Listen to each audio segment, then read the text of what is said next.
Hey, are you independent? Do you not need no man? That's fine. You can always call 1-800 Call a Bear. Call a bear. Hook up with your bear today. Warning, this content creator will not be held responsible if you get eaten alive by that bear.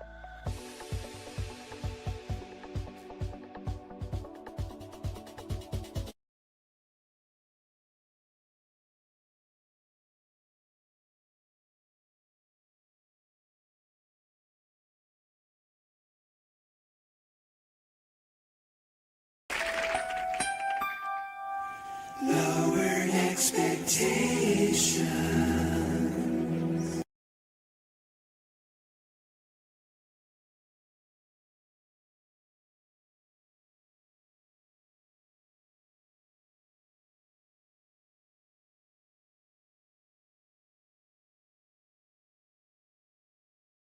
What in the all types of blue hell? Wait, crayons? Don't talk about crayons. Crayons? Crayons?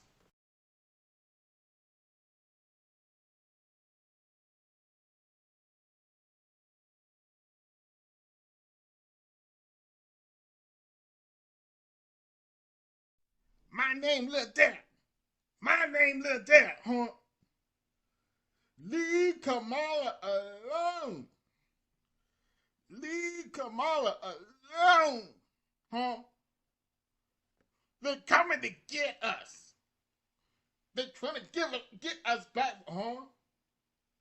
My name Little Dale. My name Little Dale, huh? Leave Kamala alone, huh? My name Little Dale.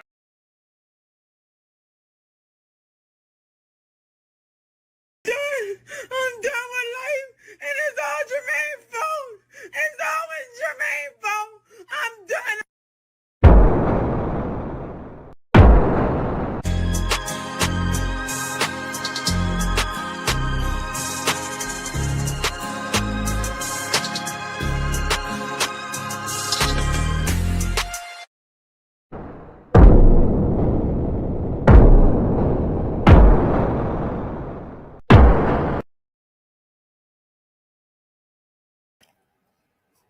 What's good, everybody? AB Media 83 here, and welcome to Colosseum Daily. Tonight, we are going to be talking about accountability. Something Black women avoid like the plague. Shout out to Red Pill Sleeper Cell and Passport OG. And particularly shout out to Passport OG because believe it or not, I'm about to play one of your videos because it ties into tonight's topic. How many ways can I say this? Black women are often not held accountable for their actions. And unfortunately, they lead the Black community. And that's why right now the Black community is a shithole. And you know how Black women like to say it's always Jermaine's fault. And what's that other line they like to use all the time? All right, I'm independent.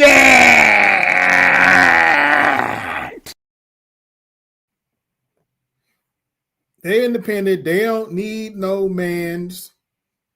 And then they complain about the so-called the males that they raised. Notice I said males, not men. Then they complain about the males that they raise.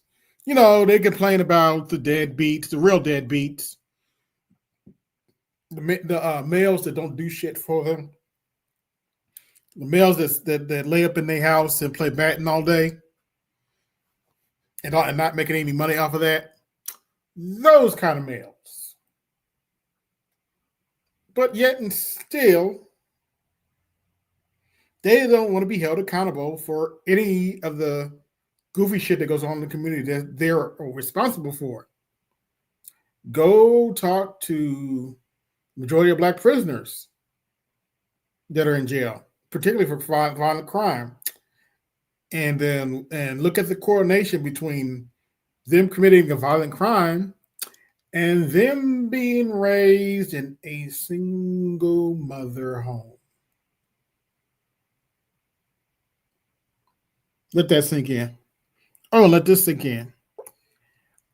I don't know if I've said this on record, but I am going to say it on record now. You will never, ever solve crime in the hood until you hold the black woman who perpetuated accountable. Let me say that again for the Negroes that didn't hear in the back. You will never, ever solve crime in the black neighborhood so long as you don't hold black women accountable. Ever. And there's no getting around that. No getting around that at all. But here's the thing. One of the reasons why black women are not held accountable is because, well, they're pretty much backed by the government. Daddy government doesn't want black women to be accountable. Daddy government wants to keep his foot on the black man's neck, including my own. But here's the problem. We are $34 trillion in debt. And on top of the fact, we are no longer the only superpower in the world. In fact, in many cases, China has overtaken us as a superpower. So whether some black women realize it or not, I know it's not all, but if some of them don't realize or not, things are about to get ugly, especially if things don't change in the next 3 years. Things are going to get ugly. And the way daddy government has protected y'all in the past, that's going away. In fact, if you look what's going on now, that's going away right now. I've seen more videos of black women get arrested than I can count. Not black men, black women getting arrested. I'm seeing more and more black women getting arrested for setting people up.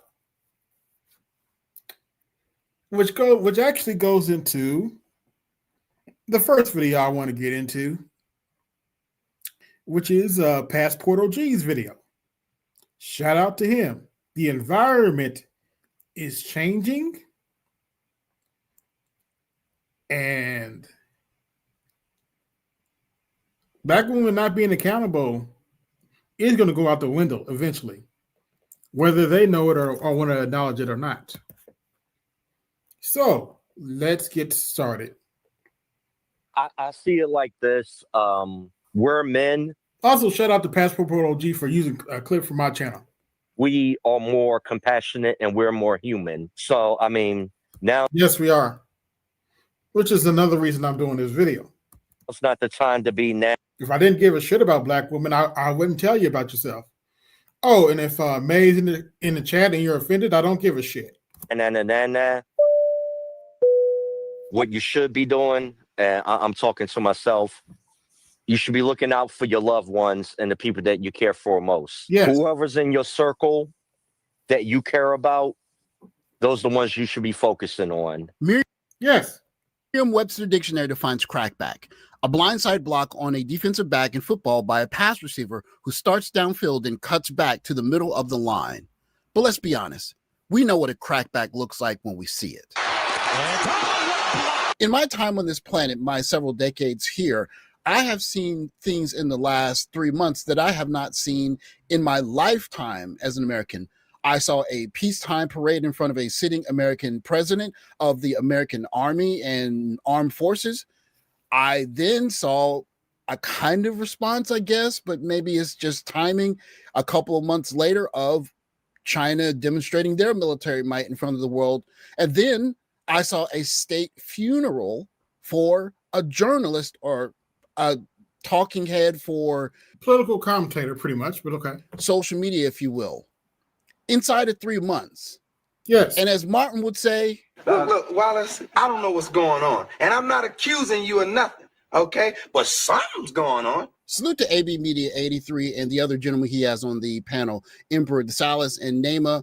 In this particular part, he's speaking with Red Pill Sleeper Cell, and he said something that's hitting close to home, especially in this environment we're in right now. Yes. Now's not the time to be like, aha, like the way we see how this economy, we see how this world is moving. Yeah. These shenanigans that, you know, this banter is the time and place for it. But certain things that we should be focusing on. But I love you. But he has a boat. One of the benefits you get from living overseas is a chance to recalibrate your value system and see how people who are not as rich as Americans survive and live their lives and what they consider to be good days and success. If you lived in the West, you had a chance to live in a level of opulence that the world hasn't really seen in a long time, if ever.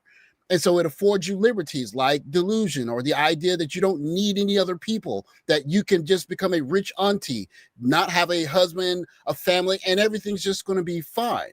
And that is an outlier. And unfortunately, in the midst of that outlier, even the elder women are still giving young women delusions. Very sad, but very true, unfortunately. And it's going to lead to a crackback block. Remember, Yes. all men are liars, so find one that lies on a yacht. Huge block from number 24, Chavez Grant. Be a good hoe. A good hoe don't never be a broke hoe. This goes to the point. Black women are not held accountable. Look at this older sister saying some goofy shit like that. Be a good hoe. Don't A good hoe, no. That's somebody's that should be somebody's big mama. That's somebody's big mama talking like that. Bear that in mind. That is somebody's big mama talking like that. Which goes to the title of the screen. Accountability. Accountability. Something black women avoid like the plague. A good hoe don't never be a broke hoe. If these are the mentors for younger women in a world that's becoming, well, let's just say different, and the ways that you got to live before are kind Different is an understatement. of evaporating away, and you're going to have to live in a manner that's closer to the ground, I think that young ladies are being set up for a crackback block, unfortunately. The helmet goes flying off. Miami took over. But it's an interesting time more than ever because women don't really need partners. They really don't need partners. They don't, and they shouldn't. And honestly, If there are any black women watching, hear me clearly. You need to stop listening to these feminists. Feminists like this are going to have you single and alone, like Kevin told you.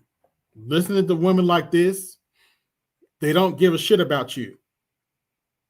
They're saying all this shit, and they don't. And some of them are going home to their husbands after they tell you all this bullshit while you're by yourself and alone.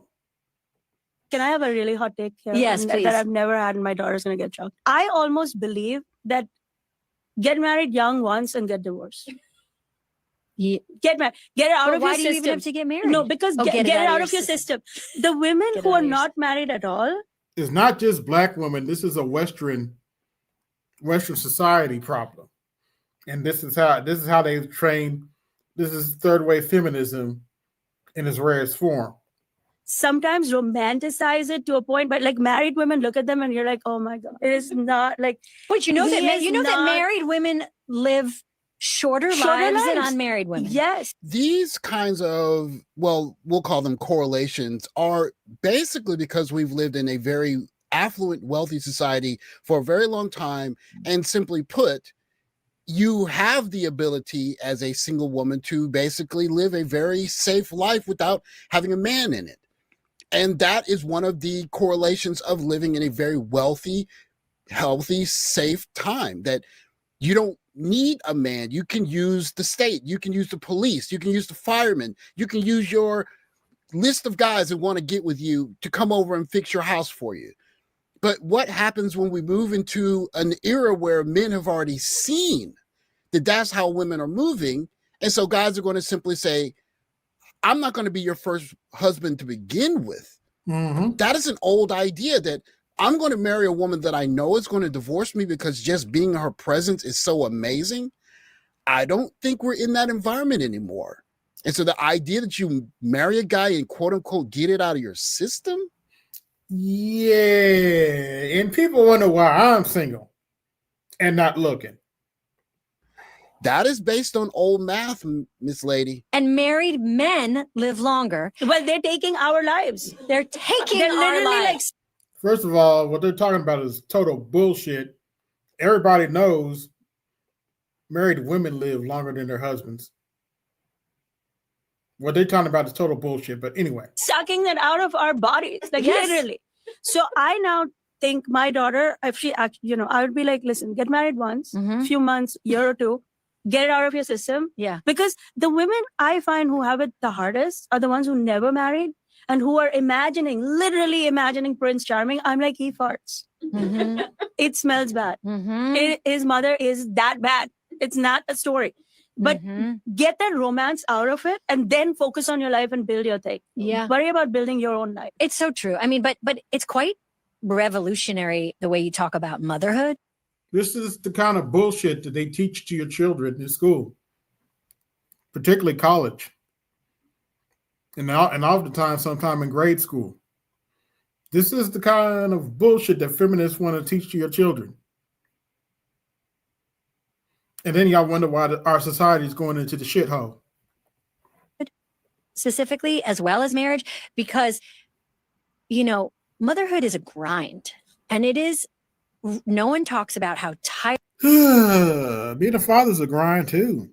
Watching kids and taking care of kids in general is a grind. So what? It is, and how boring it is, and how difficult it can be. And we're all supposed to pretend like we're. Oh, kids are boring now, huh?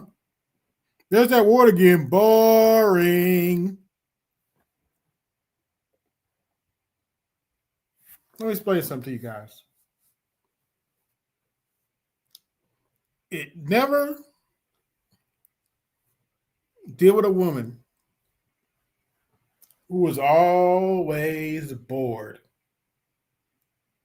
If the woman you're with is bored because you don't want to go out in the streets and cause trouble or act a fool, or you're not exciting for her, you don't have any children with her, and she thinks you're quote unquote boring, let her go. Make her find something else to do. You don't need to put your life in danger or get into an embarrassing situation because she's bored. That's not how that works. She need to find a hobby. She better go find a hobby. Just saying. We're having the best time in our lives, and our children are our biggest gifts. And that's the problem with a lot of women. They don't have any hobbies. Most people, when guys, we get bored, we don't sit there and say, oh, I'm bored. We find a hobby and we go do that hobby. But y'all want to be equal to men, right? But some of y'all don't even have any hobbies. But you're quote unquote bored. And miracles, and they're wonderful, wonderful miracles. And I'm so happy to have them. But it's just like from one woman to another, one mother to another, one married woman to another, one divorced woman to another. When you start telling the truth on stage, and you hear it from other people, it's a huge relief. You feel really seen. And that's your comedy. Your comedy is really, really good jokes, but you're telling the truth about life in real time. It's why people really respond to you. It's very easy to make jokes in a time where everyone has food to eat, things are going well, and everyone's pretty much agreeing with each other. Again, these are the luxuries that come from stability and opulence. And if the world is changing, then maybe the first demand for people may not be on stage comedy from feminists telling young ladies that they don't need men and they're going to find an available man that's simply going to marry them because a woman wants to get it out of their system. Right. Oh, it's in Africa too now. I'm too woke for marriage. I'm too woke. No, that man will, if he's too traditional, he'll have a tough time. Okay. To my African brothers and sisters that might be watching, hear me clearly. Do not adopt what y'all seen in the West. Don't do it. Don't do it. They're already trying to depopulate y'all. Don't y'all fall for this bullshit that we're going through in the West. Don't do it. Don't do it. Time with me. Correct. That is why I'm like, do you know how many married single moms are out there? Sure. And they're busy pointing at us. Hey. So I don't take marriage lightly. I don't. Anyone who wants to marry me better be looking for a woman who is going to be, their partner, I always find it interesting seeing this cascade of videos of women saying they want to be partners, because when you say 50-50, which is what the definition of a partner is, they have a gag reflex to it. Your body's still recovering from literally building a human. Do you really? Yeah. Yeah, a lot of y'all want to be quote unquote partners with us, but when we talk about going 50-50, you get your panties in a bunch. Shout out to Passport OG for making that point. You need to put that on a t-shirt. We think he's pulling his weight just because he paid half of the rent? Once real life hits, he gets to forget and you just handle it. And the more you handle, the more he expects you to, because you trained him to get used to it. You weren't born to have a roommate who calls him your partner. Do you know how much more successful I would be if I had a wife? I mean, with all due respect, I respect culture, I respect all of these things and stuff, but sometimes we need to be honest. Some of these things are man-made, only to benefit men. If the assumption is that life is going to be the same that it has been since the 1990s, and it's going to continue on an upward trajectory where everyone gets more wealthy and men and women need each other less, fantastic. She's correct. If it's not that, what happens if it's something else? These older ladies that are by themselves simply aren't giving younger women any kind of warning or any kind of anything except horror stories about how terrible it can be if you choose to build with a man. Yep. Well, I guess Max and Kyle get married, and then they get divorced, and she handles her own divorce, and she gets everything. Sinclair and Overton get married, and they have a lot of babies. If there's anything that sticks out that is easy to remember about the show Living Single, it is the relationship between Overton and Sinclair. Overton and Sinclair were the quintessential Black love couple. He basically massaged her feet. He kissed her every time he saw her. He thought that she walked on the clouds. Yes, those were my two favorite characters in Living Single. Clouds. That said, in this relationship, Black love, look at how she says that this one plays itself out. She's tired all the time because Overton's still a handyman, but he's got to raise all these kids. This is a really dystopian take. Yeah. Because this is 2025, I have to add my disclaimer that, of course, I'm not advocating violence against any women. This is just regular football. And the thing about a crackback block is that you just don't see it coming. Neither am I, for the record. But the way this government's going, Black women really don't see it coming. Always tell you to keep your head on the swivel, that there are 11 guys that are looking to hit you. Yes. And in this game of life, you have to keep your head on the swivel. As guys, we understand this. No one's going to come and save us. That we're not going to meet a woman. She's going. Hence the reason I say SYSBM all the time. Save yourself, black man. Going to say, you know what? I'm going to love you while you're on your way up building. That is something that guys these days are pretty much given up on, except for a growing smaller group of guys. Most guys understand that you have to be accomplished. You have to have the money. If you're on a yacht, you can get her. If a guy with a yacht walks by your girl, you might lose her. And so you keep your head on a swivel as a guy to avoid, well, you know. Just see it coming. Oh, get out of town, Jack. Oh, does that hurt? Head on a swivel, boss. What you should be doing, and I'm talking to myself, you should be looking out for your loved ones and the people that you care for most. Whoever's in your circle that you care about, those are the ones you should be focusing on. When I speak of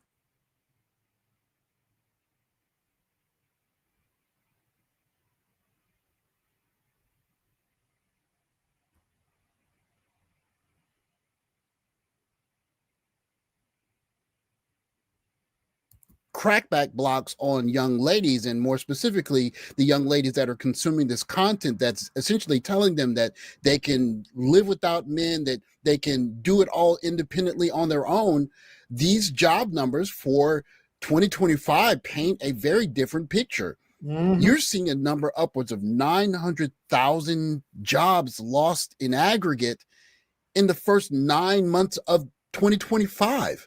This is the wrong environment to tell people to do rugged individualism on your own, especially if you want to live the soft life.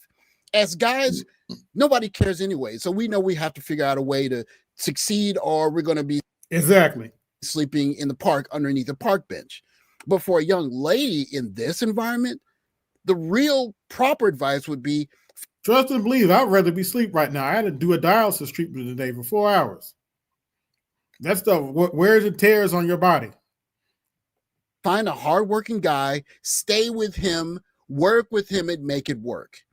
And for some crazy reason, that is the last advice that you're hearing these days. Yes. Get married young once and get divorced. Get it out of your system. As you guys know, I've been very measured in my response to the Charlie Kirk situation, simply because, well, one, I don't really know what happened, so I don't really feel comfortable speaking on it based on the little information that I do have. And two, we really don't know what happened. Don't feel bad, Passport. We don't know what happened either. We have to wait for all the facts to come out. It's a very sensitive, hot button topic, and it's just not really my thing. But I will say this one thing about the 5-hour memorial service. Well, I guess we could call it a state funeral. I mean, there's the presidential seal. Yeah, I'll probably cover that tomorrow, but I want to focus on accountability today. At the middle of it, if you do a search on the transcript, there are 2 words in the 5 hours of that service that do not appear anywhere in the service. One is feminism. The other is women's rights. Yes, sir. Now, if you're a strong, independent feminist, you can go out in public and march and assume that you will tell them, Passport, tell them, have the freedom and the protection to do that. And I'm not telling you not to do that. But what I am saying is, in a time where we're having the 2 superpowers on earth demonstrate to the world how large and varied our militaries are, and then there's a state funeral for a very coveted, a very loved, outspoken gentleman, and in his homegoing, there's no one speaking on the behalf of young ladies who want to express the rights that they feel are very important. And you see all the time on social media, traditionally speaking, you marry a guy and he says, hey, let's be a little bit careful about what we do, what we say, and let's take care of our family. And 10 years from now, we're going to have a family that's safe and sound wherever we choose to do. But if you say that there's no value for a man and you could do everything you want to by yourself and be independent and go on stage and make jokes about feminist stuff in this environment, good luck to you. What I will tell guys is, like Louis told us, find your group of guys, your guys that's going to be in your foxhole, and get to work. Because a woman that's going to come with her hand out basically saying, I'm the president because I'm here, In other words, hey, big head, getting that reach back. Getting that reach back. I mean, it's kind of useless in this environment. Ooh, find yeah. a group of guys, a group of people, find a. Yes, sir. I'll tell any guy, old or young, if she ain't on your program, kick her to the curb. None of this, you need to be on her program. Fuck that shit. If she ain't on your program, she don't need to be with you. Plain and simple. Woman that is going to help you get somewhere where you can do something positive and take care of yourself and the family that you create and move with those people. And the rest of the people out here that are puffing their chest out about how brave and proud and independent they are, keep your head on a swivel.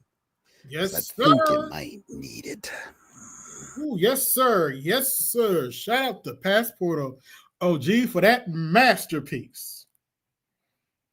Shout out to you, sir, for that masterpiece. Now,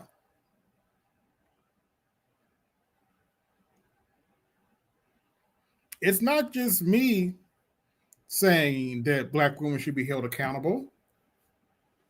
There are other Black women saying that Black women need to be held accountable. One of those women are a YouTuber by the name of Chrism Cure. For those of you who don't know, let me give you some backstory about Chrism Cure. I do know Chrism Cure. Her name's Kendra. I am to my knowledge, I am still a moderator on her channel. As far as getting Black women in line, she's the GOAT. She's a Muslim woman. And I do believe, if I'm not mistaken, she did get remarried. For those of you who don't know the story, her husband died a few years back. A few years back, about 5 years ago, and she's been doing her thing ever since.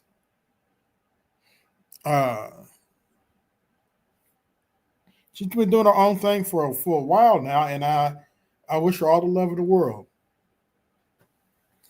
But we're going to play one of her videos, and she's talking to none other than Tommy Sotomayor. Yes, that Tommy Sotomayor. And let's just get this out of the way right now. I know Tommy is controversial, and if you have a problem with me playing Tommy, I really don't give a shit. Now that we gotten that out of the way, they have a conversation, a very, I'm trying to find the word for it, very, very enlightening conversation about accountability for Black women. And let's take a look. All right.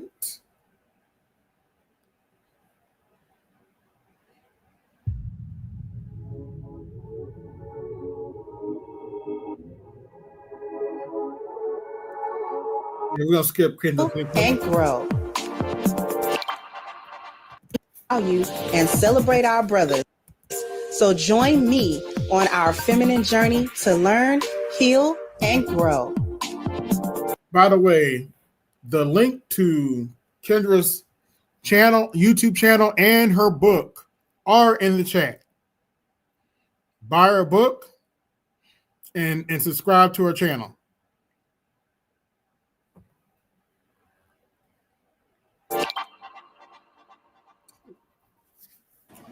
Hey there, my Crimsonites, and welcome to the Chrism Cure channel. I'm your hostess, femininity coach, and author of the Chrism Cure. And this is my perspective. Today we're going to have a great conversation with Tommy Sotomayor. I want everybody to welcome him to the channel. Most of you are likely familiar with Tommy. Tommy is an OG in the podcasting space. Yep, Tommy's been around for quite some time. I hope he don't mind me saying that about him, because I mean that in the most respectful way. Before it was a bag, before podcasting became the next wave. Oh yes, that Kendra. It was Tommy Sotomayor. I think I probably started watching you, I want to say in 2014 or 15. I'm not sure exactly, somewhere along that timeline. And I found your podcast interesting because it just seemed, at the time, it didn't stun me out, but I was like, oh, somebody's talking about this stuff now. Somebody's talking about the condition of not only the Black community from the male point of view, but men's experiences with women, specifically Black women in the community. So you've been here a long time in the social media space, YouTube, and now your channel on Rumble, I think it is. You can put your link in the chat, and anybody who wants to go to Rumble and subscribe there to his channel, please feel free, so that his link shows up in the chat room. I want everybody to be able to find him later after this. That's what I'm saying, CAC, he the OG right in the space. Whether you've ever liked him or not is irrelevant. He's still an OG.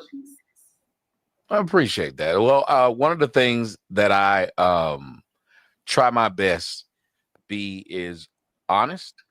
And in the process of speaking, when I started the show, that was all it was about, was just trying to say what I thought, what I seen, and what I heard. And one of the best places for people to just find me is just go to TommySotomayor.com, or the link that's right there. It's already, you have it on the screen there for me, TJSKOC.com. They're both things to the same place. I never thought that the things I was saying, though, would cause a problem. So that was always the issue. Like even now, you got people who have stalked me for years. I think there's a woman on Yeah, good Lord. Tommy's had a lot of stalkers. That's an understatement. Good Lord. A few today. I done lost count on my Twitter. Who I blocked this one woman 5 times. She had 5 different accounts. How do you have your main account only have 100 followers, and you end up having 5 more? That means that you irritate people that much that you're already ready for backup.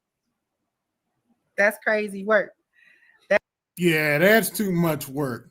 If I don't like somebody, I am not creating 5 different accounts to troll them. That is way too much work. I got better things to do. That's crazy work. I don't think anybody that was listening to you especially in the early days, or who was resonating with you and what you were saying, thought that. By the way, this episode of Colosseum Daily has been brought to you by Sweet Sassy Roland's Vote Blue Sauce, now with extra sassy blue juice. Like, share, subscribe, hit that cash up, and support the show. Now, let's continue. It would blow up, not just you specifically in your channel, because we got to thank Tommy for putting certain words in the lexicon. Hair-hatted hooligans, the whole song. Like, he had a whole song for it. A whole song for that. They got real mad about the hair hat deal. They was mad with you about that hair hat time. They was mad with you now. They said, now you're not going to keep talking. It's true, though. And they be paying $400,000 or $500,000 for them hair hats and be hooligans. It's true. Get over it. You're crazy about these weeks. I never even, it's like, and people kept saying, I think one of the shocking things is we don't realize that we say a lot of things that are racist towards ourselves. Yeah. Like somebody told me, your mama black, you got aunts that's black, you act like weave ain't a part of the culture. And I'm thinking, so you're saying that black women cannot survive without this? Hold up. Let's talk about that for a minute. Yeah, mama black. Yeah, my mama is black. And I think I've only seen her wear a wig one time in her life. My mama is black, and she warned me about you heifers that act like you have no damn sense. Yeah, my mama black. What about it? She was the one to put me on game about you sorry heifers. Now back, let's go back. All right, there we go. And then when they were burning down those stores, I still remember that black woman getting out there and said, we need this store. We need to go get our medicine. Then she said, that part right there, Bruce Onway, I ain't trying to date my mama.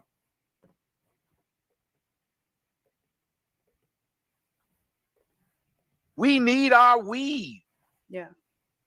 And I thought, oh my goodness, this is a thing that they love so much that they're willing to fight people over it. But at first they used to claim, well, we only do it because y'all like black men like women who have hair like that.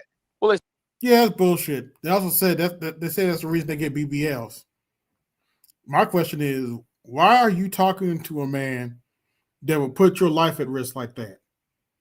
How many more black women have to die by getting a BBL? Let me ask that again for the Negroes didn't hear me in the back. How many black women have to die for trying to get a BBL? Just a simple question. As soon as black men said they didn't, they said, get out of women's conversations. You gay if you're talking about their hair. And I'm like, so you didn't want our opinion. Right. Exactly. You didn't want the opinion. And I remember the incident that you're referring to. And this is going to tie into the whole accountability conversation that we're about to have, because so much of the pushback that you received at the height of it, right? And I'm not saying you don't receive pushback now still. The pushback that Kevin Samuels received at the height of his podcast, the pushback that I have received and continue to receive, and so many others. I'm not going to go to. Oh yeah, the sisterhood don't like Kendra. They do not like Kendra at all. Down the line and naming everybody, but in my opinion, it's rooted in a couple of different pathologies. But since we're talking about accountability, I'm gonna focus on that because I think that has been the biggest obstacle, which has prolonged this conversation that started 15 years ago online. 15 years ago online. Yes. Black men got online and said, we tired, boss. We tired, boss. And instead of black women, and I can understand, not agree, but understand wait a minute, because just like Sister Shahrazad Ali said almost more than 30 years ago, no one has ever examined the black woman as we have examined the ills and the dysfunctions of black men. Well, say it again, black woman. Nobody has examined the way black women operate like they do the way black men operate. Very true. And when it was time for black women to start being called to the carpet about various different behaviors, things of that nature, I can understand the jarring nature of it, but what I never understood and what I'm rather disappointed in is the continued denial. Preach, sister. which is rooted in the lack of accountability. Yes. Why do you think that is, though? Why do you think I that was they, just gonna ask you. Don't be jumping the gun. you just delivered that so well. So I was like, hey, I'm gonna let you go on. I'm up here listening. So we're gonna let you handle that question first, and then I'll give my answer. Why do you think, in general, women in general, but Black women specifically, have such a difficult time with accountability? Well, I think just like Shahrazad Ali said, they haven't had to. As a Yes. matter of fact, they've Yes, had it very true. wiped under the rug. There was a story somebody sent me today. They wanted me to do it outside of Chicago. A Black man and a Black woman robbed an Uber driver at gunpoint. They were caught, tried, sentenced. The Black man got 8 years in jail. The Black woman got probation. Get the fuck out of here. Wow. Y'all let that sink in for a minute. Both of them did the crime. The Black man got 8 years. The Black woman got probation. Diabolical. They both did the same thing. Yes. There's not one woman that I've seen anywhere say, this is not fair. This is not cool. This is wrong. We're the same as men. If you're going to give him 8 years, give us 8 years. You will never see a woman do this. Oh, no, you won't. Because women like what they get. They lie and claim that they want equality. It's a lie. They want superiority. And Black women, more than anyone, I saw that no one had to say. Yeah, that's true, unfortunately. If this had been a white woman that was with that Black man and the same story came out, what do you think you would have seen online? That's what they get for being with that white woman. Yep. They treat the white, they did the same Yep, thing yes, to sir. Emmett That's what Till. you hear. They would Yes, say sir. everything Yes, about how that was sir. unfair because that woman was white. Yes, sir. That's Because that all you woman can is hear. Black, Yes, sir. everybody's quiet. It's the same thing that happens when a Black celebrity marries a Black woman or dates a Black woman and she falsely accuses him or she takes half of his money in divorce. Nobody ever points out how messed up it is that she does it. Let a white woman does it, do it. It's all, that's what you get. Black women are able to talk about white women, everybody else. Call a white woman a white bitch. Yep. Let a white woman call her one back, not even to start, just in retaliation. She'll say that white woman was racist. Yes. Everybody will try to ruin that white woman's life. Yes. She can't get a job anymore because of what she said. So who are Black women accountable to? They're not accountable to their men because they go around every day calling their men sassy. Yep. They go around every day. If you say something they don't like, they'll call you gay when their best friend is gay. They will call you a deadbeat, but then argue for the right to be able to have abortions. Also for the right to be able to drop their kid off at a hospital, fire station, any of these things. So where is their accountability if they're not held accountable? I asked the one about the STD rates. She told me the reason why Black women STD rates is so high is because you Negroes be out here sleeping with men and lying. Yeah, tell that to DJ Poe. Fuck you, bitch. And saying you straight. I said, well, hold on a minute. Even if that's the case, why aren't you doing something as simple as testing the men you're sleeping with? Or how about making the men wear a condom since it's that prevalent? Why is it that you have no part to play in the fact that your house is dirty? Because that's a female. And it is because these women have never been held accountable for anything they do, which is why you can see them now walking outside with them Jiffy Pop bags on in the middle of the day in pajamas. They literally are doing what a child does. And I'll wrap it up with this. A lot of times children act up because they want structure. They want someone to give them structure. And when people don't, they go farther and they go farther. Because the Bible even teaches you love is in the correction. Yeah. If someone refuses to correct you, they don't love you. Yes. That's one of the reasons I'm playing this video. You went into a couple of different points that I had. I told you stop jumping the gun now. Yeah, my bad. I'm a talker. No. That's good because it just leads us into other parts of the conversation. But I want to try to keep my thoughts together because I can go all over the place myself. But I want to come back to the correction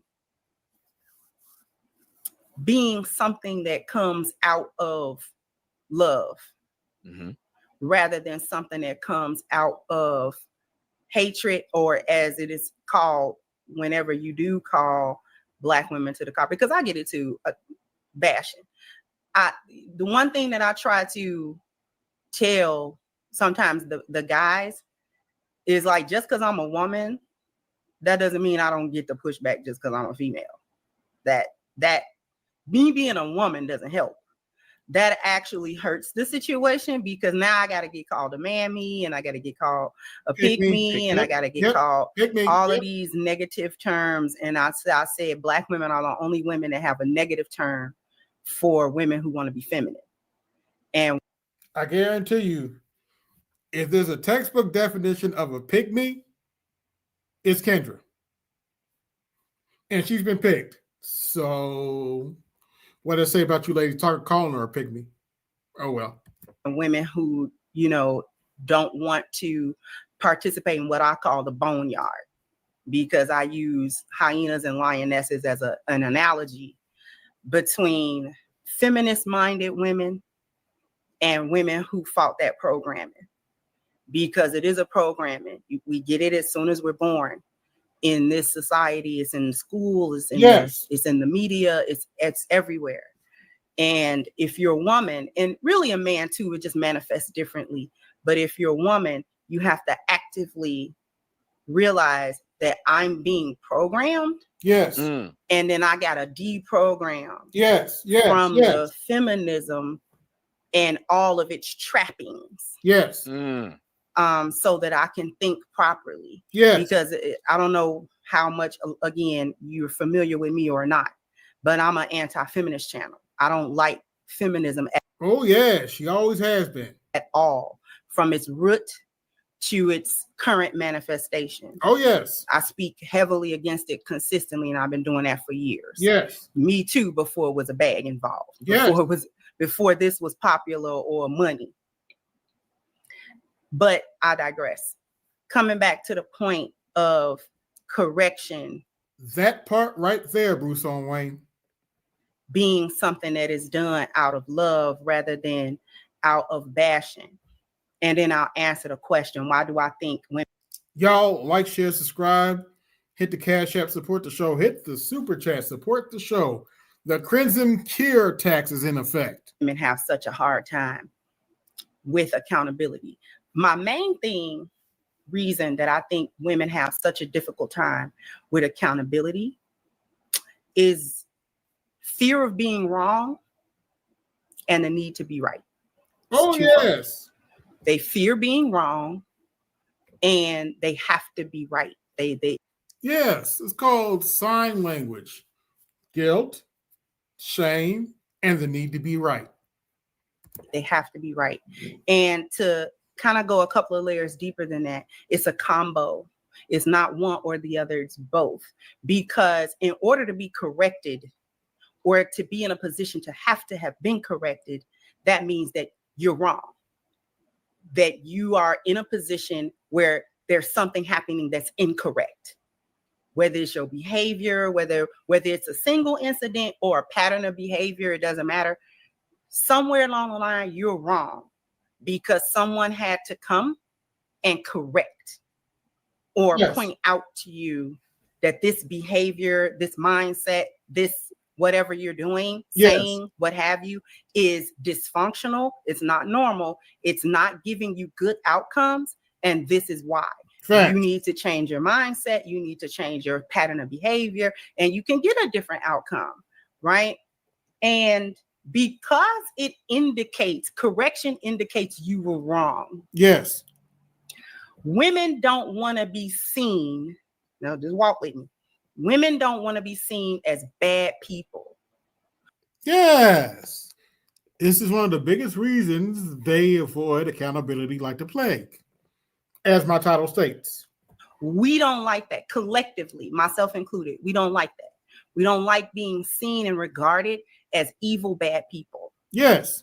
The catch here, though, is that women who avoid accountability and therefore growth end up doing everything that gets them the label of being a bad person. Very true. Because you don't grow. You don't take any correction from any source. So whether the men say it, whether it's strange men or men in their lives, right? Because some of the wildest feminists got daddies. And I be trying to figure out what went wrong there. Like, oh yes. You know what? I'll go into a little bit of that, especially if you're watching, Kendra. Oftentimes you have hyenas with daddies because the daddies either kowtow to the mother and is a simp, or is just a weak man in general. Sometimes daddy's just a weak man in general, and doesn't want to tell his baby girl the truth about stuff.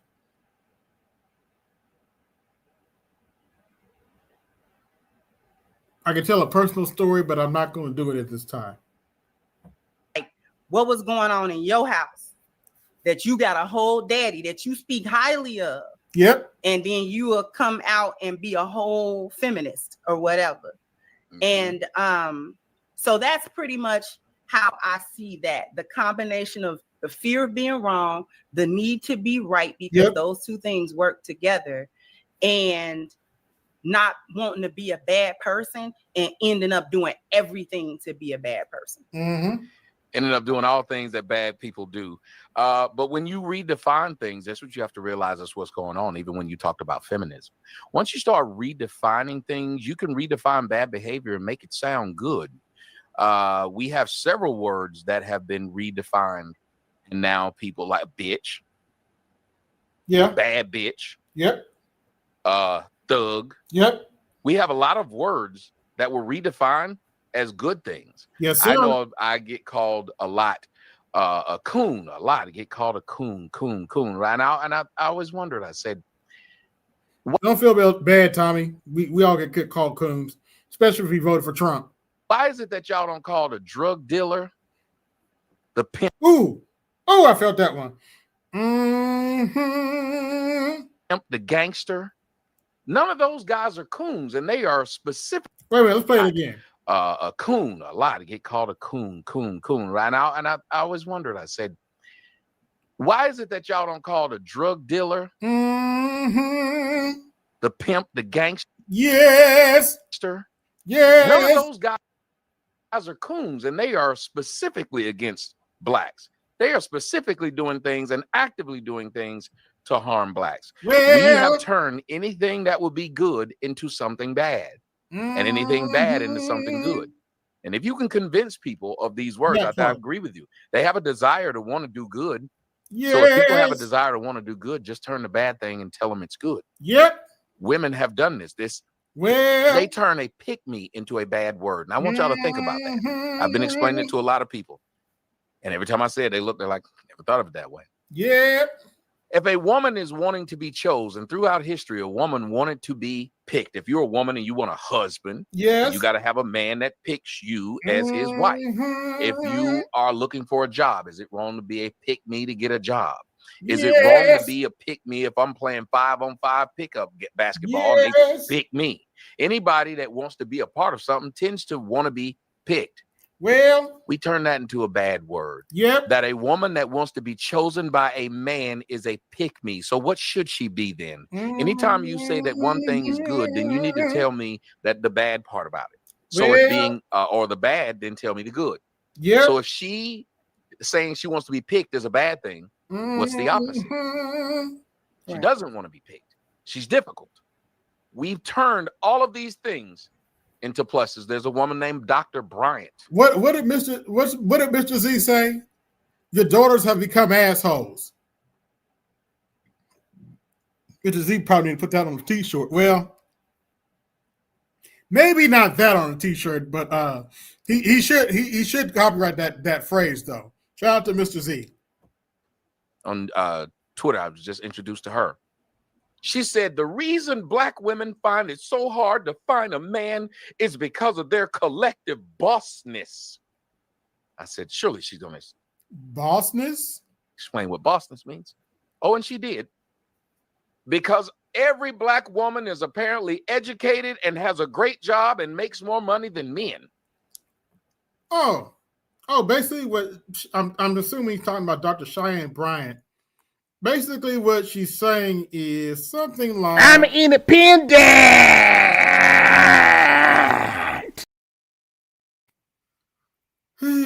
Like, share, subscribe, hit the super chat, support the show, hit my Cash App, support the show. And I read in the comment section, they all said, yep, girl, you talking about my life. So statistics show that's not true. Right.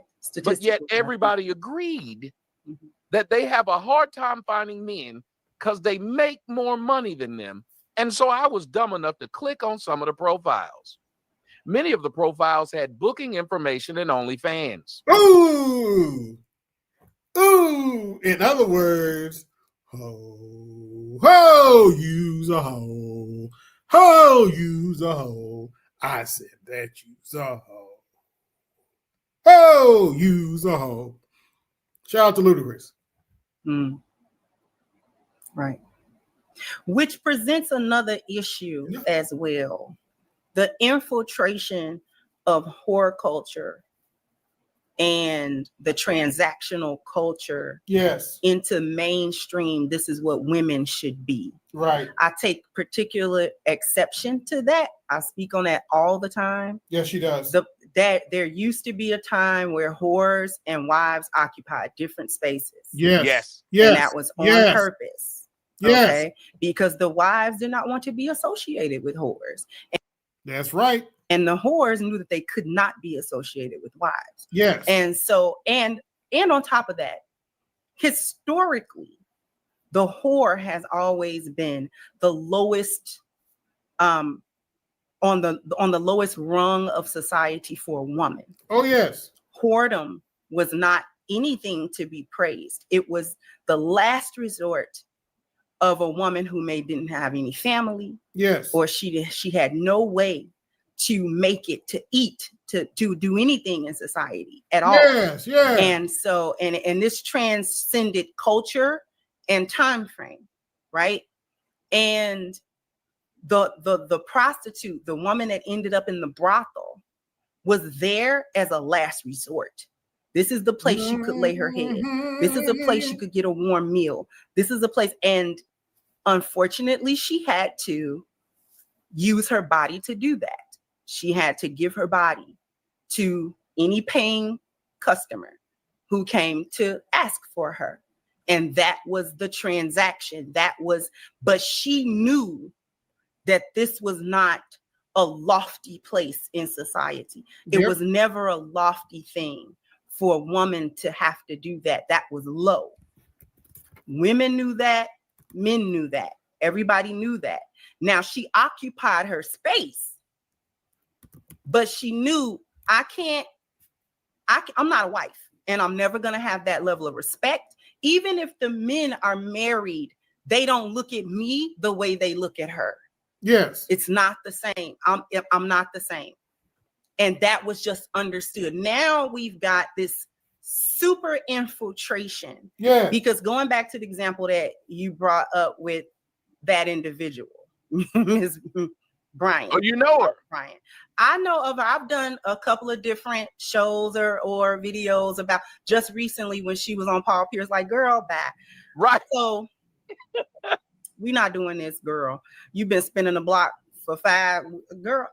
Don't even get me started on that foolish man. But anyways, let me try to keep my mind straight. Just going back. Yeah. So-called Dr. Brian's been in a situationship for years. Let that sink in. Anyway. Back to the example that you made, our bosses, and then when you went to look at those profiles, so many of them were OnlyFans girls. These are prostitutes. Yes. These are, and they can try to dress that up and say they're models. I don't cut the crap.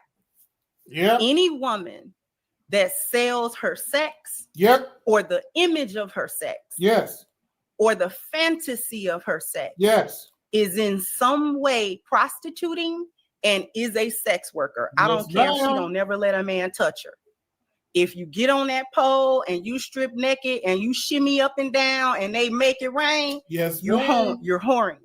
Yes, ma'am. You're whoring. I don't care if you're virgin. It's whoring, because you can't say, if you got 2 or 3 men that you got to call to help you pay your rent, you don't like it. That's also whoring. And I say that on my channel all the time. We have to start calling a spade, and that is the thing that's at the core of accountability. Yes, calling a thing, and then owning that thing. Yes. When I was coming through a lot of trauma, childhood trauma, I had a lot of baggage from my childhood, and oh yeah, she's talked about her trauma. She's had a lot of trauma coming up. Now I won't go into detail because that is her business, but she's talked about her trauma on her channel. Persisted into my adulthood. You know, I got married young. I was married for like 20 years. He passed away. A few years after that, maybe I want to say 6 years after that, I'm married again now. Yes. But my first marriage, I had a lot. I had a lot of problems. At the core, I believed I was a good person. Yeah. And I still think I was a good person, but I was not always behaving well. My responses to some of the things that my husband would do at that time or correct me at that time, you know, I didn't take well to that. We didn't argue and fight and curse each other out. I wasn't that type of person, but I would be like, I would cry and I would be like, no, you know what I'm saying? All because I understood, or at least I thought I understood at that time. My thought pattern was, he sees me as a bad person. I couldn't make the separation until later, until I started healing for real. That just because he's correcting a behavior doesn't mean he thinks I'm bad. He thinks the behavior is bad. Yes. That's what he's correcting. Yes. He's not saying I'm a horrible person. I don't think he would have married a horrible person if he thought I was a horrible person. However, that doesn't mean that the things that I'm doing don't need to be called out. Yes. And he did them, and I'm thankful to him for it, because those instances helped me to take accountability for my responses, for my reactions, for having emotional control, or at that time a lack thereof. So just outbursts and things of that nature. No, my thing was crying. I'm a crybaby.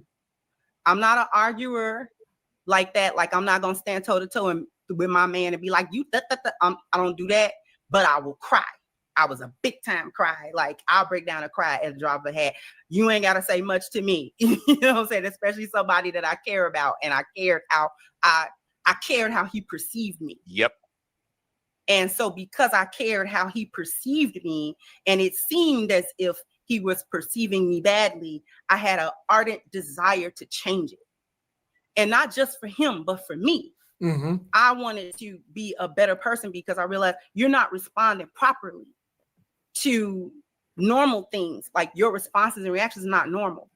And just to extrapolate that and take that out of my personal life, that's the problem that we're seeing with women.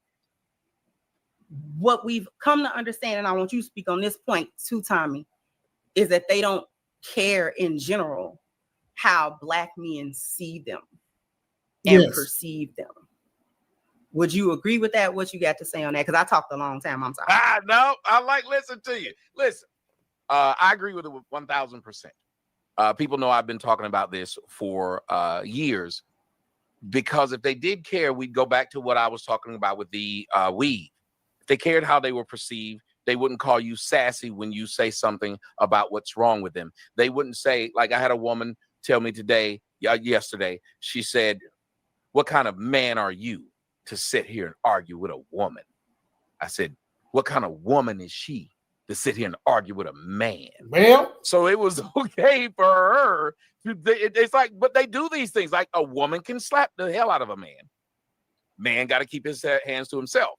What you're teaching is that men have to have what you talked about, which was they have to have control. They have to have emotional control. They have to have physical control, which again allows a woman to not have control over herself. And if you do that with a woman, same if you do it with a child, because I always describe women as just grown children. Sorry, This is the way I view them. They act like children. They want. Actually,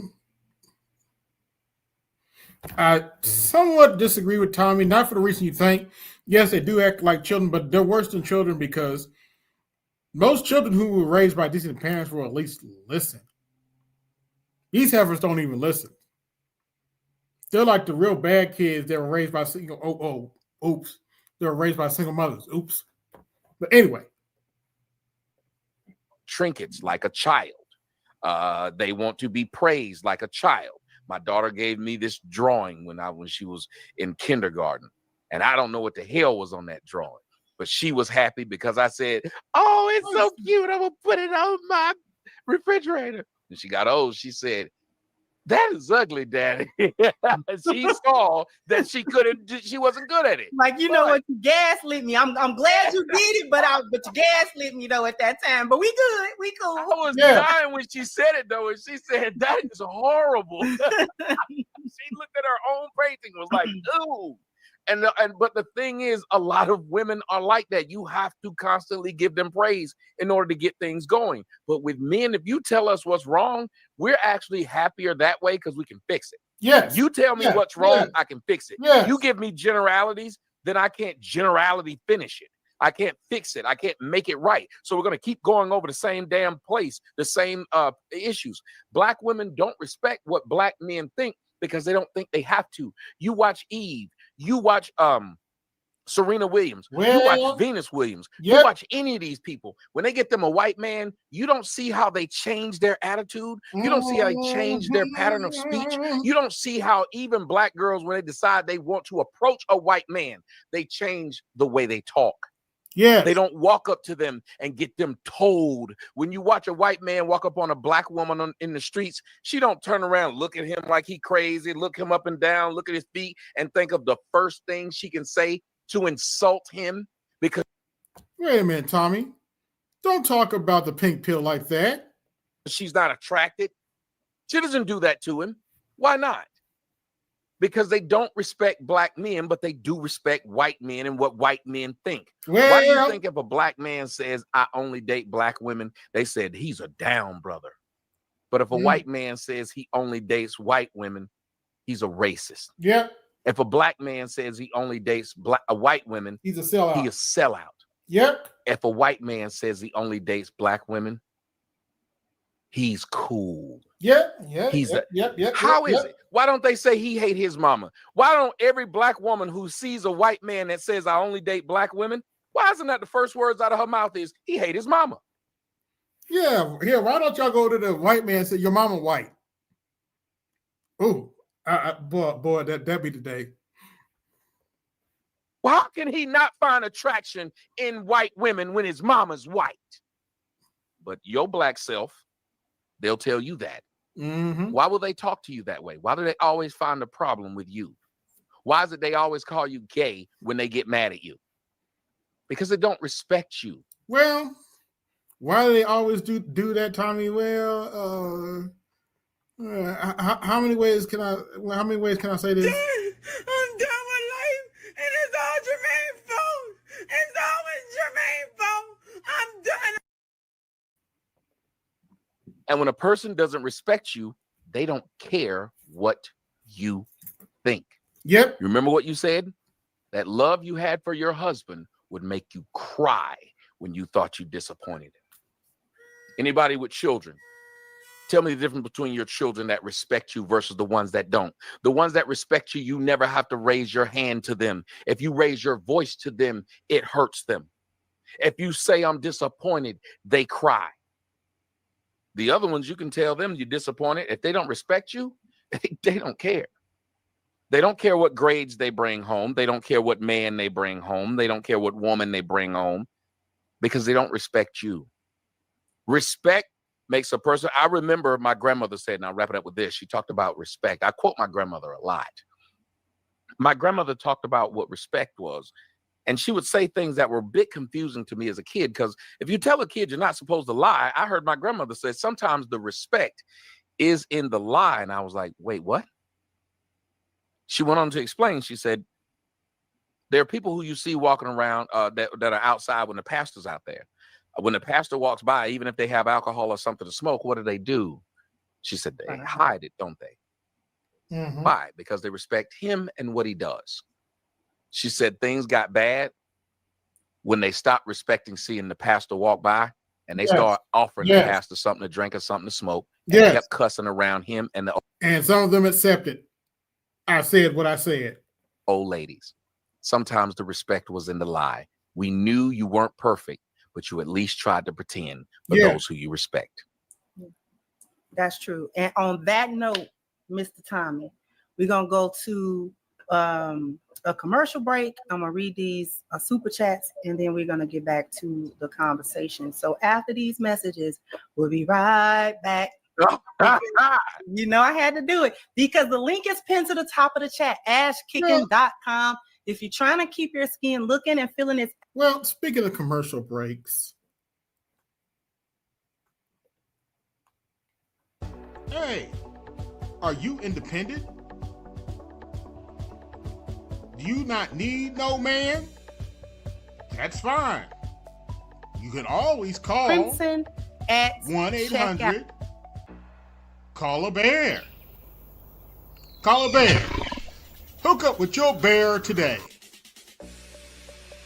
Warning, this content creator will not be held responsible if you get eaten alive by that bear.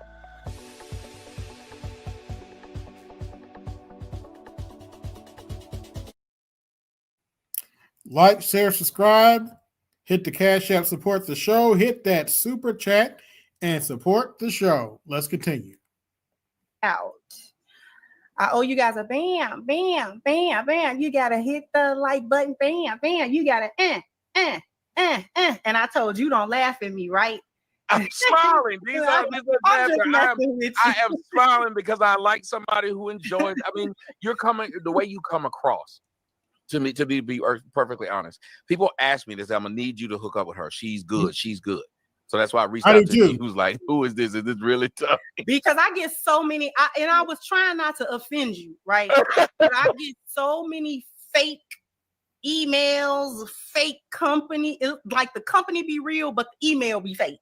Like Pepsi Cola is not calling me. Stop it with no capital letters in the body of it and the punctuation base. Right. Stop it now. So that's. By the way, Kendra knows because she's written a book and she's helped people write books.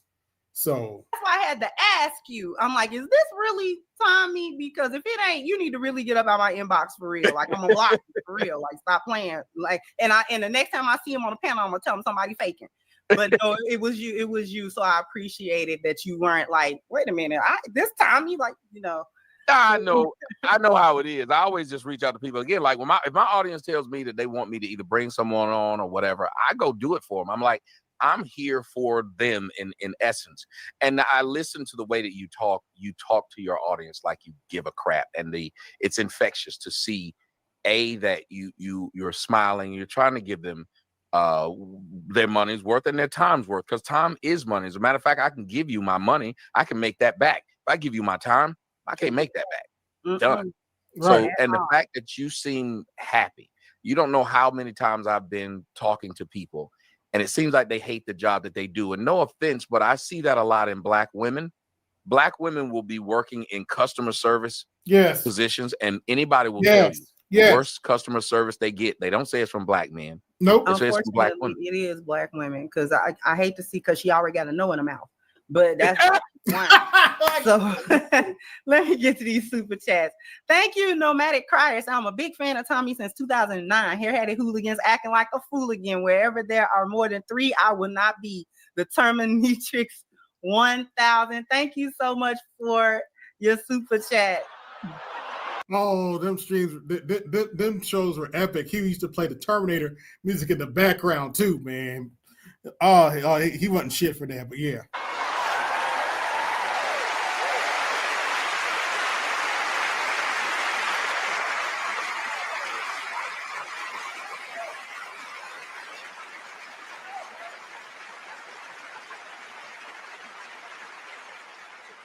Thank you, Stefan. Said Tommy is the original Captain America of the Black Manosphere. He got the conversation started. Shout out to Soto Nation.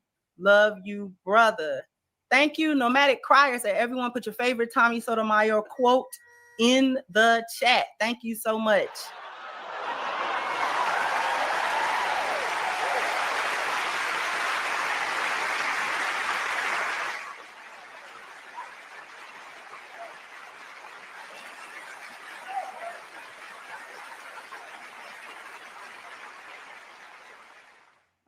Thank you, Annie. So I love Tommy. I'm excited about this discussion and collaboration.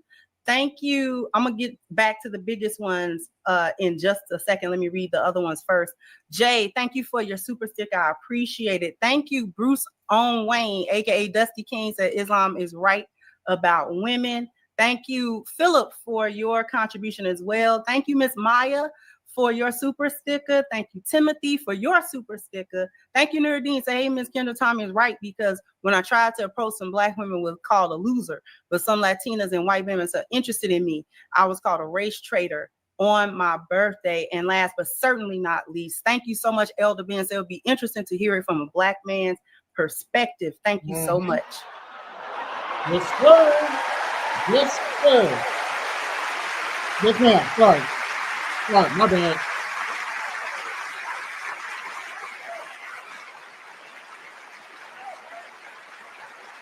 Well, yes, sir, and yes, ma'am. But anyway. And I would have put my thing in your comment section, but it won't let me. Whenever you try to put a website, it won't let you do it. Because probably because you're not a mod. But one of the mods, take his website is right here, the tjskoc.com.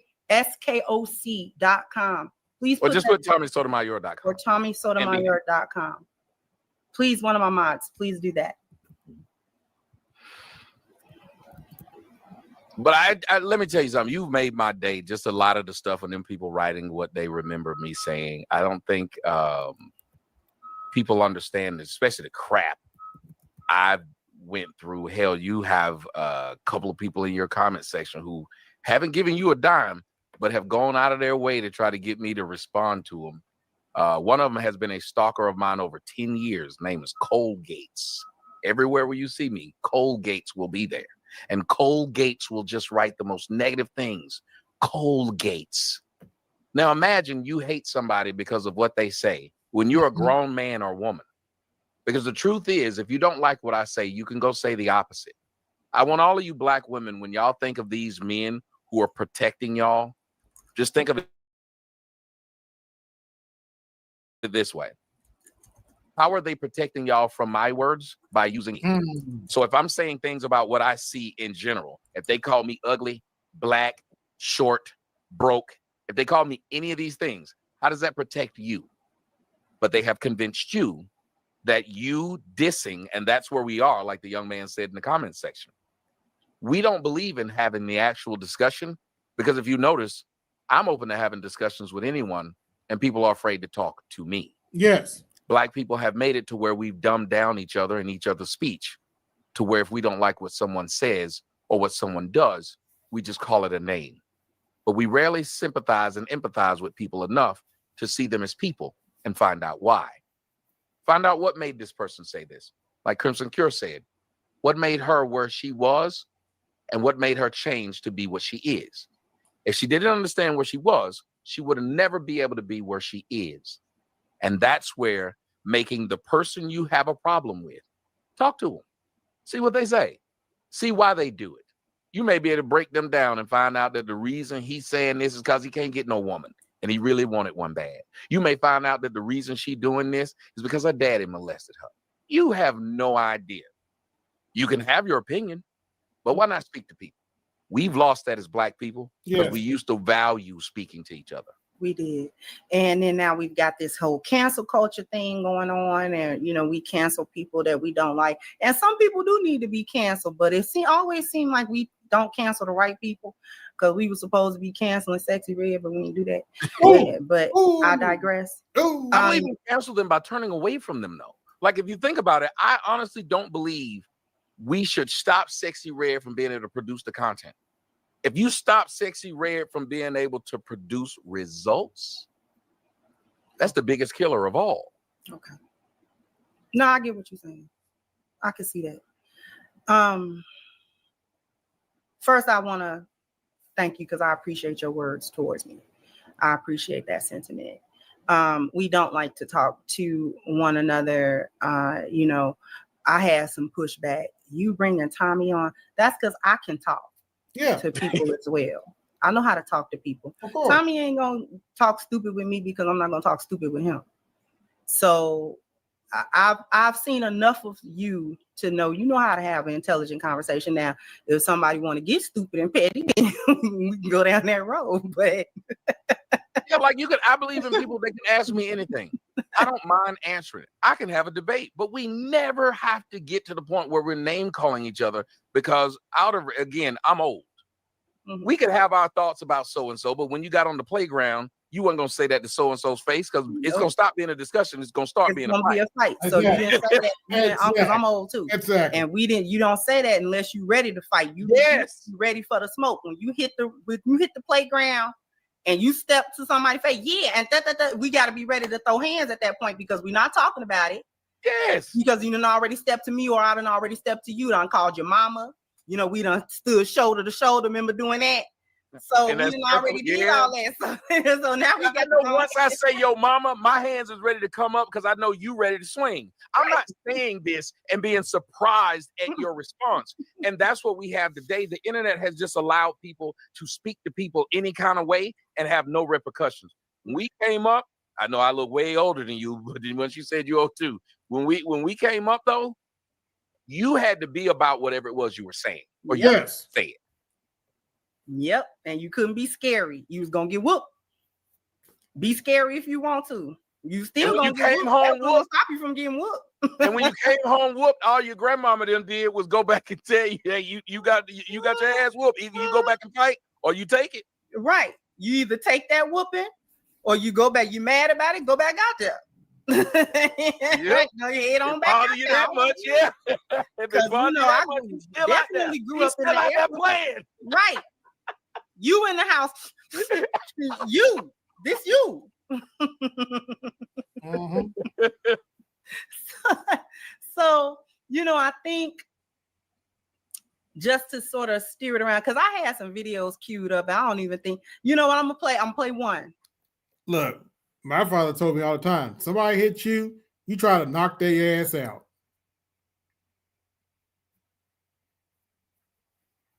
Somebody try to hit you, you try to knock their ass out.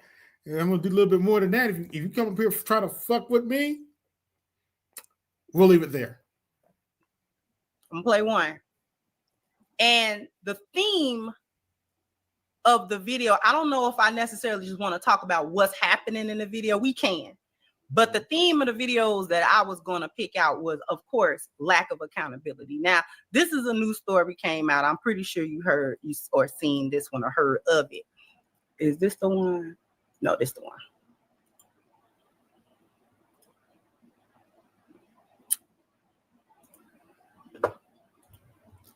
Woman claims she was denied boarding Spirit Airlines. When Spirit tell you to go head on somewhere about your business, man, you got to stop and take inventory of your life, because Spirit, them tickets is $1.99. They charge you for everything. If you want oxygen, it's a fee. Right. They got quarter slots in the bathroom. Okay. Like, do you want to blink 5 times or 10 times during this flight? Which one? I have never flown Spirit, and hope to God that I never am in a position where I have to. Right. I don't trust them. I'd rather walk before I fly Spirit. You know, you got the. I'll be on the back of a donkey. We be worse than Jesus, because I'll be on a donkey. Mm-hmm. But this right here, y'all. Regular shorts. This is how I walk through the airport. This is how I walk through the airport with these shorts on. With my robe. This is exactly how I have my clothes. Boarding pass, please. As Tanasia Grayer approached the Spirit ticket counter, tensions quickly grew. She had a bathrobe and a pair of drawers on. This heifer had a bathrobe and a pair of drawers on. What's the title of the stream again? Get my Cash App and support the show. Hit the super chat, support the show. She was just told she wouldn't be allowed on her flight back to Chicago. I'm right here. You need to get out my face. You don't have to address me like that. You can say whatever you need to say from right there. You don't have to get in my face. You don't get to tell me what to do. And you don't get to tell me what to do. Grayer says it all started over this outfit. Now, I'm just going to pause it right here. We just going to pause for a moment. I want everybody to see.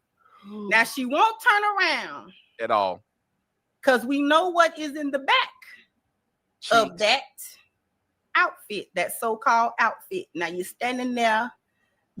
Before I really get into her standing there looking like SpongeBob, how you getting on a Spirit flight? Well, with a pair of drawers, but a Versace robe. If you don't get all the way up out of here, how you get a Versace robe?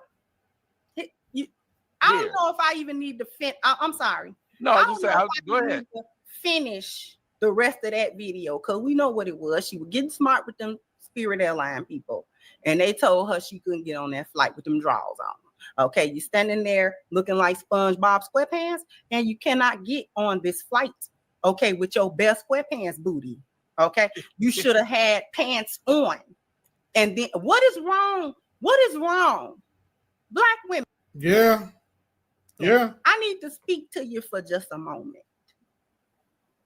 What is wrong, beloved? Look, I'm gonna take this full screen for a second, Tommy. I'll be right back. What's wrong with y'all? Huh? Why you want to be somewhere naked and afraid? Mm-hmm.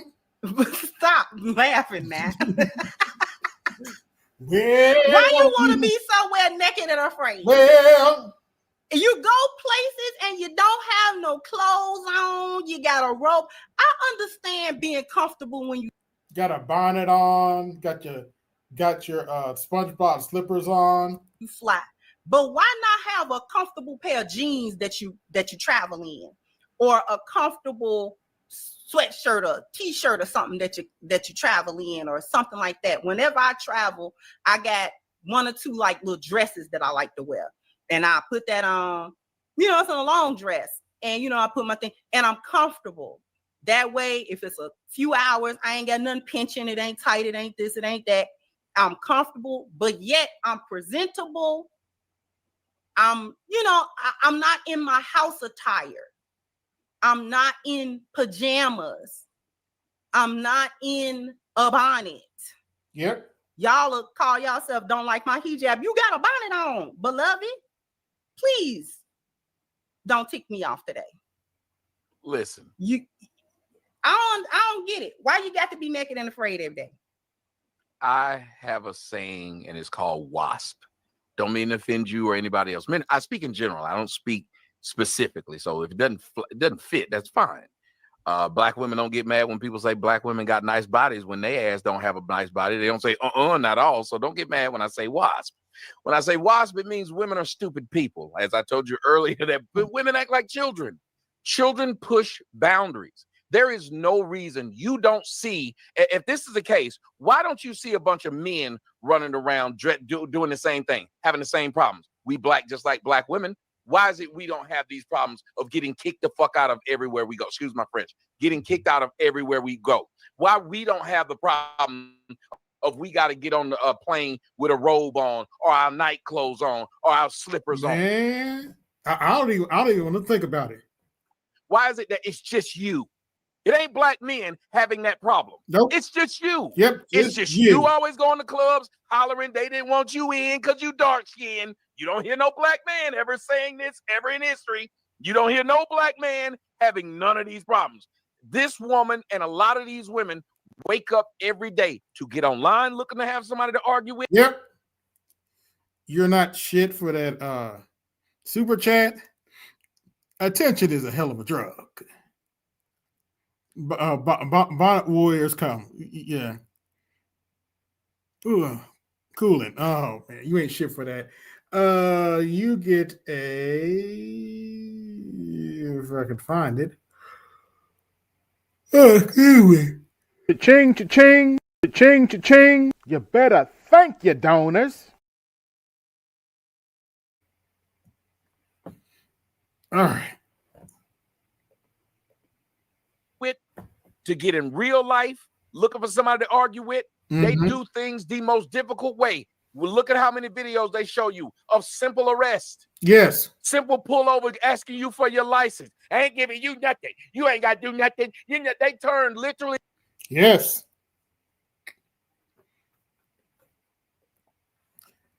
I've seen some videos. Let me pull this out for a minute. Then we'll get back to and finish this out. Look, I've seen some videos of black women who got killed by the policemen. And after looking at the footage, I have to defend the white cop that shot her.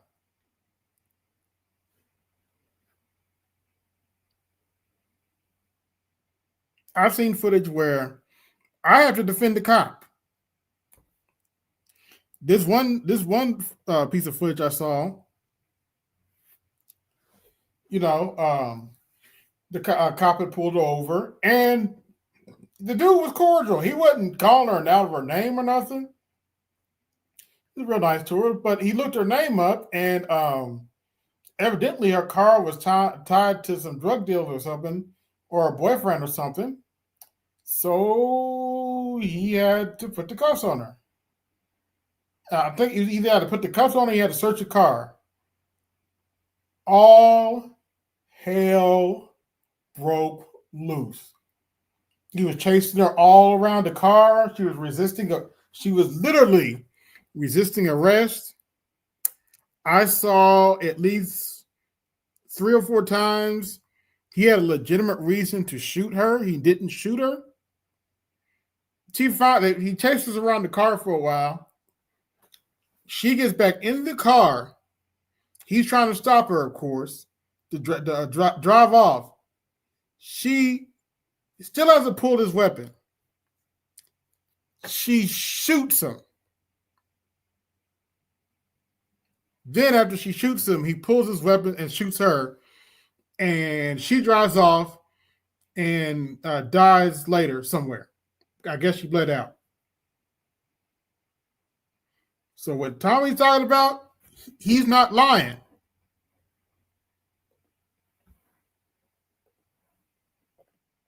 I'm about to give you a ticket to a felony simply because if somebody put their camera out, I'm recording you. Everything is an incident for them. Yes. There is no reason a woman should go to an airport in that big robe dragging the ground. Yes. That is common sense. You wouldn't do that. Yes. But then why do you need the robe on, but underneath the robe, you got on skin tight? You know what your problem is, Tommy? You're using logic. Tight clothes. What's the purpose? Most people who fly, and if you fly a lot, and anybody will tell you this, because I fly a lot. The one thing you want to fly with is the most comfortable thing. A lot of people like to wear sweatpants, as a matter of fact. Yep. Because when you get off that plane, if you're on a plane, I'm going straight to the hotel or wherever I'm going to shower because I don't want to smell like them people or that plane. These are things that I've had to tell women, Crimson, that come to my house. I've had to tell them, oh, you don't want to take a shower? You've been on a 3-4 hour flight. Don't you want to take a shower? No, I'm good. So you're just your funky self just been everywhere, and you just want to stay funky. These are weird things that you have to tell the people today, because what they see is an opportunity to be a fly in the ointment. I've called a lot of them, and they hate when I say this, they're human gnats. Yes. They literally just try to fly around you to get you to swat at them. I think when you say Black women, what's wrong with you? And I land here. I think that a lot of them believe that the only way they can get attention is to be by being irritants. Because if you watch almost everything, why would you go inside of a family while they're at a restaurant, have a camera set up, and start twerking in front of a mother, a husband, and her children? Yes. Why? What's that Mr. Z said? Your daughters are assholes. Would you do this? No other race does this. But then they'll tell me I hate myself. But I'm telling them, what did the video the other day? Girl had a bonnet on with the wig on top of it. Not a wig on top of the bonnet. You sitting there lying through your ever-loving teeth. Why would you? I'm just sitting there. Not a wig on top of the bonnet. I did not understand this. Under the bonnet. There was another woman that walked outside and she had a pair of drawers over her head. Oh my God. Men's the boxer shorts tied on her head. And you got to ask yourself, what makes people do this shit? The girl who walked through the airport that knows she was straight naked. The girl who was twerking by everything. All of these people, it seems like Black women believe the only way they can get attention is to be places they don't want to be. You ain't never seen no Black man in Italy doing a video at the restaurant talking about they don't want us here. Look how they looking at us because we Black. Who do you see doing this? Every country they go to, they got a video showing that. Oh my gosh, don't get me started. I used to hate having to go to lunch with my aunts sometimes because they would be all snooty and shit with the waiters, not knowing them people spitting out food or not. People don't want them there. Nobody's more hated than the Black man, so why is it that we don't go places and constantly holler about they don't want us there? Because we got enough common sense that if you don't want me there, I'm not going to be there. That's right. right. There's a club that just wanted light-skinned, half-breed men. You think I complained that this club existed? No. Well, why wouldn't the women who like light-skinned, half-breed men be able to go to a club where they ain't got to deal with me? Me up there trying to walk up to them, talking about some high and shout and letting the holler at you. And her trying to find a nice way to tell me, you too dark. Why is that a problem that she wants a man that's 6 feet, that makes 6 figures? We never argue these things because we understand personally, you have the right to do whatever you want to. Black women seem to always want to invade people's personal space. They like a 80s video game. They space invaders. Not space invaders. I'm going to get you off my channel in 2 minutes. Do you understand what I'm saying to you? You got 2 minutes for you to sit here and act a fool like that. Oh, yeah, Kendra's a gamer. I apologize. You silly as the day is long, and I mean that with all respect. That's funny. But I want to, because we do only got like 1 or 2 minutes, so I'm gonna try not to extend this too far. Back to the women or children, I want to come back to that point and sort of tie that together. A lot of women don't like that comparison, to be compared with children, because, children are children. They children, they're kids. Yes. And to a certain extent, I get it. But at the same time, this is yet another aspect of no accountability, but also the lack of accountability is also rooted in delusion. Yes. Not accepting the reality of things. Yes. Not accepting the reality of your position as a woman. Feminism has gotten women to not like being women. Yes. And to not like the position of women. Whether you want to say the position of women, what the position of women is biblically or religiously, or if you want to talk about it from a biological standpoint. Y'all want to come women, up so now. one thing that I say on my channel is that when you have boys and girls, boys outgrow the authority of their moms, usually at adolescence, usually at the point where he knows he can physically overpower her. She stops having authority over him. Yep. Now, if he still continues to be obedient to her, that'll be out of respect. Yes. For her. And I've also said that boys don't have a natural respect of girls and women. That's not natural. Boys have to be taught respect. Yes. For women. And the reason that I say that is because men don't fear women. Generally speaking, there's no fear physically. If we were just together, men don't have a fear, a primal fear of women. So because he doesn't fear her, there's not necessarily a respect there. Fathers teach their boys, respect your mom, respect your sisters. Don't let nobody hurt them. Don't let nobody talk about them. Because he gonna get smart with her, right? Her son gonna test her because you don't have authority anymore. I can take you, mom. You know what I'm saying? I'm 12, 13, 14 years old, and I can take you. And she has, this is one of the functions of fathers. This is one of the things we're missing in our households. She's not supposed to try to overpower him. The thing she's supposed to be able to say, I'm gonna tell your daddy you said it. I'm gonna tell your daddy you said that. Huh? And watch his eyes get big as saucers. No, you tell your daddy that. Uh-oh. Tell your daddy what you told me. Uh-oh. And see if it's the same consequence. And it's not. Mm-hmm. Because he's going to outgrow the authority of his mom. The daughter, however, does not outgrow the authority of her father. Ever. She does not. Because women don't ever outgrow the authority of men. Men have a natural authority that women do not have. Because of their position as leaders, generally speaking, their position in society as leaders. So, since we don't have that natural authority over them, we don't outgrow them. We don't outgrow the need for them. So this is why a girl go from her father's house and she'll go to her husband's house. And she still need the same thing from her husband that she got from her dad. Reassurances, taken care of, corrections, things of that nature. And it's done from a different perspective, obviously, because her husband has a romantic element that's added to that, right? Here's my thing. Women don't like that position because it puts them in their mind in an inferior, low position. And what they haven't understood is that being a woman is not a low position. It's just not the male position. Mm-hmm. But it shouldn't be the male position. Males have their position in life in general. Women have their position in life in general.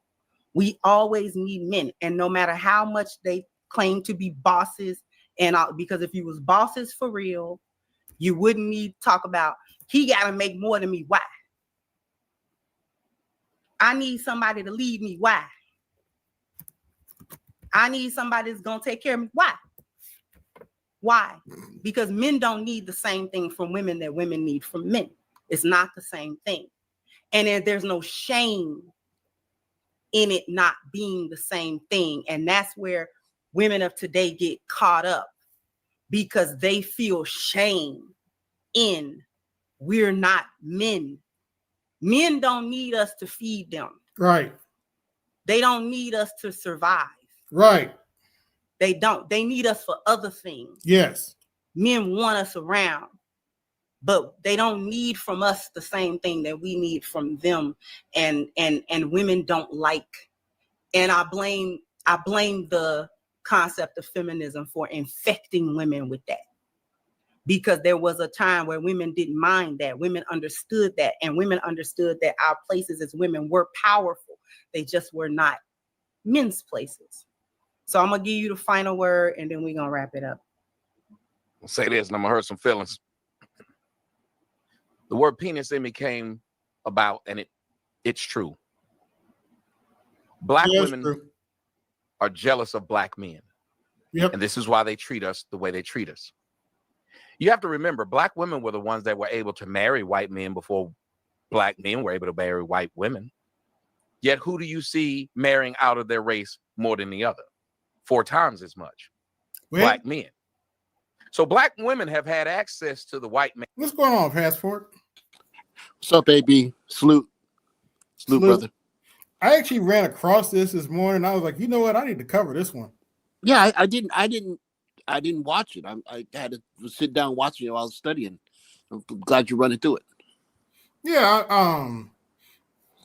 Kendra's usually on when BGS is on, so I often miss some of her streams. But yeah, I'm already on the channel. I've been on there, so. Well, I mean, it's easy for people to forget how big Tommy used to be.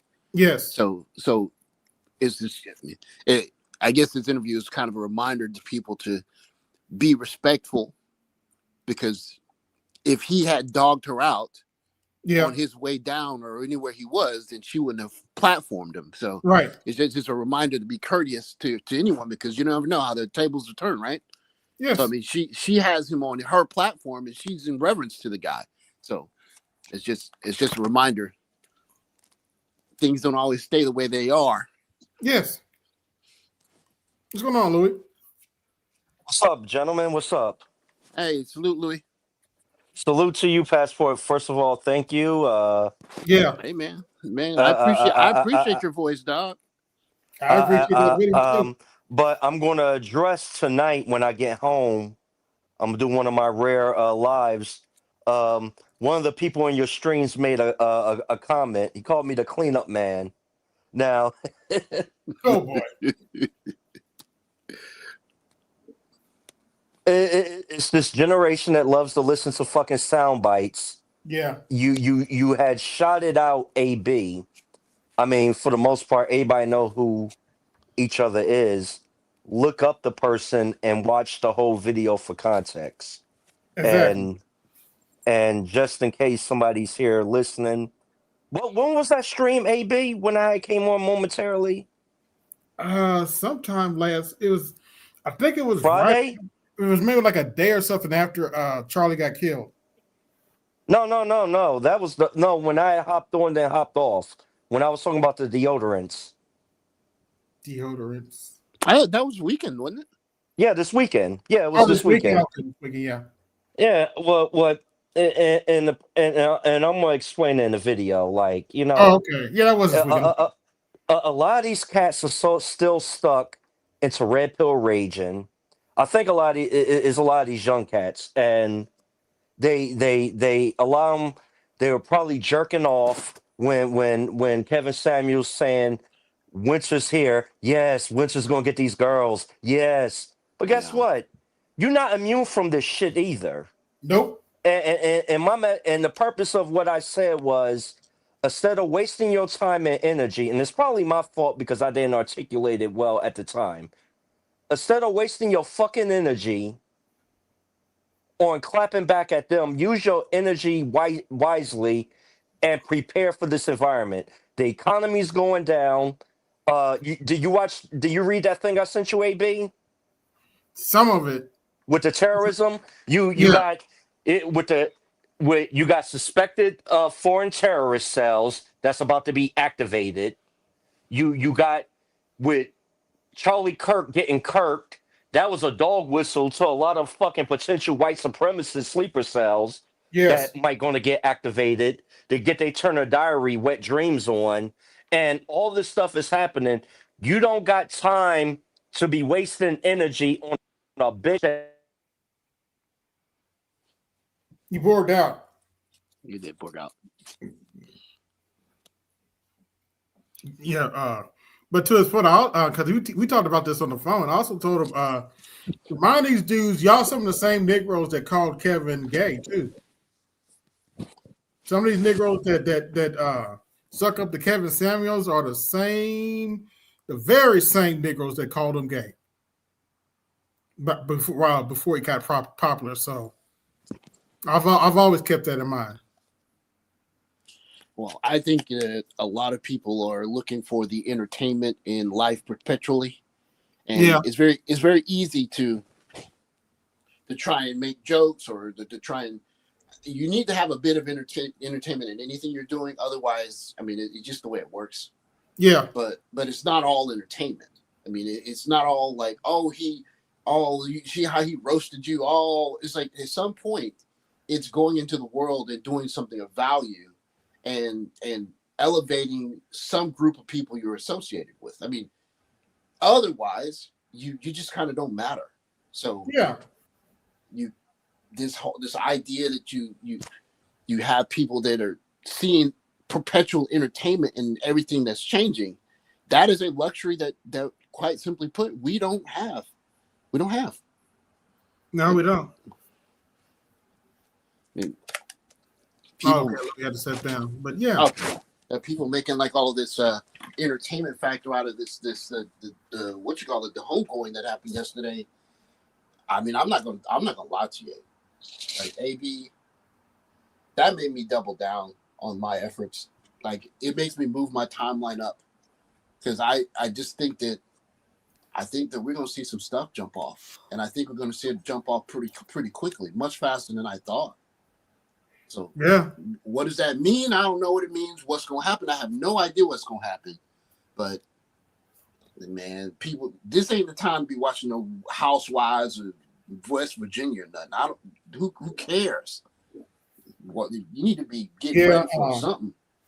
And I have nothing to hide. I wasn't necessarily Charlie Kirk's biggest fan, but I don't think he deserved what happened to him. And some of these people are lying on him. They said he was against the Civil Rights Act, but I went back and watched the video. That's not what he said. Well, believe it or not, he has the same problem we have with the Civil Rights Act. It went too far. They added a whole bunch of shit that was never supposed to be in there in the first place.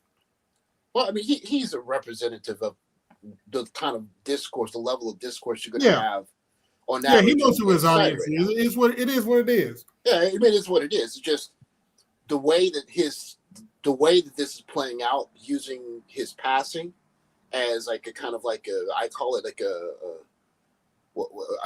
beach. What do you call it? A beachhead moment. Yeah. Like I think this is a cultural marker. Like there's going to be a cultural sea change in America post all of this. And so oh my God, I saw Sabby Sabs talking about AOC today. He's like, are you guys serious? Like, you think that's the answer to this? So, like I said, either they wait a minute, what did she say about AOC? Well, she just said that AOC is preparing to make a presidential run or Senate run against Schumer, right? And it's just like, she's not an answer to this. Like, you need someone that has that offers an alternative. And yes. You don't have another Obama in your back pocket, so basically you're co-signing this. So if you're co-signing it, just own it. Because Passport, I'll be straight up with you. I would tell the older generation of Democrats this, but I know they wouldn't listen. J.D. Vance is not of your generations. He's of mine. And you guys are not prepared. There's nobody on the left right now that can take J.D. Vance. Unless Trump really, really, really screws up, it's J.D. Vance's to lose. I mean, he's young. He's gonna say things that resonate. I mean, yes. It just J.D. Vance is no pushover. They need to offer someone that has an alternative vision that works, but yes, that they don't have anybody. So, I mean, as far as I can tell, and AOC ain't it. Yeah, good Lord, Jasmine Crockett isn't it? Oh my gosh. Well, I mean, so embarrassing. If in a country of 330 million people, if that's the best that you can produce, then you're just basically saying the keys. You have the keys, J.D. Vance, and Lord knows, looking at what's happened so far, that they could have put someone there that could have to offer some pushback. But if they don't have anybody, then they co-sign it. So it is what it is. Well, the two people that probably could push back are now part of the Trump administration. Well, I mean, but even politics alone, I think politics matters to a certain point. But if the parties are so closely aligned that people are jumping parties, I mean, what does that say about the party system? I mean, it's a joke. So, I mean, if this is the way it's meant to run, then it is what it is, and we have to move accordingly. Yeah. Yeah, I'm just trying to keep my head on the swivel and pay attention to everything. Still working with AI and stuff. Yeah. It's just, I think a lot of people are very, very comfortable with the norms that we set in the last century. And if you're looking forward, those norms don't matter anymore. They don't matter. By the way, I've been experimenting with the insider build of the new Visual Studio, which is the big programming suite, and it's phenomenal. It has a built-in chatbot, so I don't have to go to my browser to look something up. Well, I mean, the truth of the matter is, and if I'm having a problem programming something, I can type it in the chatbot and it'll give me a solution. Or let's say I run my program and it breaks, I can throw it to Copilot and it'll give me a solution. Well, I mean, I'm well aware of Copilot. It's just the new toolbox now is on your computer. The new toolbox is on computer, and it's that interface where you log into the cloud, and you have the big computer to do your bidding. You're not carrying the toolbox around anymore. You basically are one person with literally the world at your fingertips, and you can bend it to your will if you know what you're doing. Yes. Or you could run up a big bill if you don't. But very true. And that's the world we're in. And I tell people all the time, AI is a tool. It is not a crutch. Well, if it's a crutch for you, then you got some more reading and studying to do. And I can tell you, I've worked with Copilot long enough. I've been working for over 6 months now. I can tell you, I can't recommend Copilot to a beginner. I won't. Oh no, I won't. You got to learn what you're doing first. If you don't understand, if you do not understand the syntax and the framework you're working with, it will destroy your code. No, it will literally destroy your code if you don't understand the syntax and what you're working with. Well, it's not a tutor. It's a chatbot. It's a helper.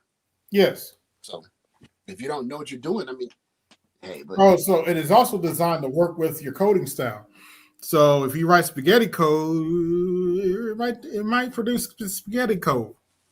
Well, again, people have to do the work of learning the skill and then using the tool as a tool and not using the tool as a replacement, because it's just not a hammer is not going to hammer in a nail if you don't know how to hold a hammer.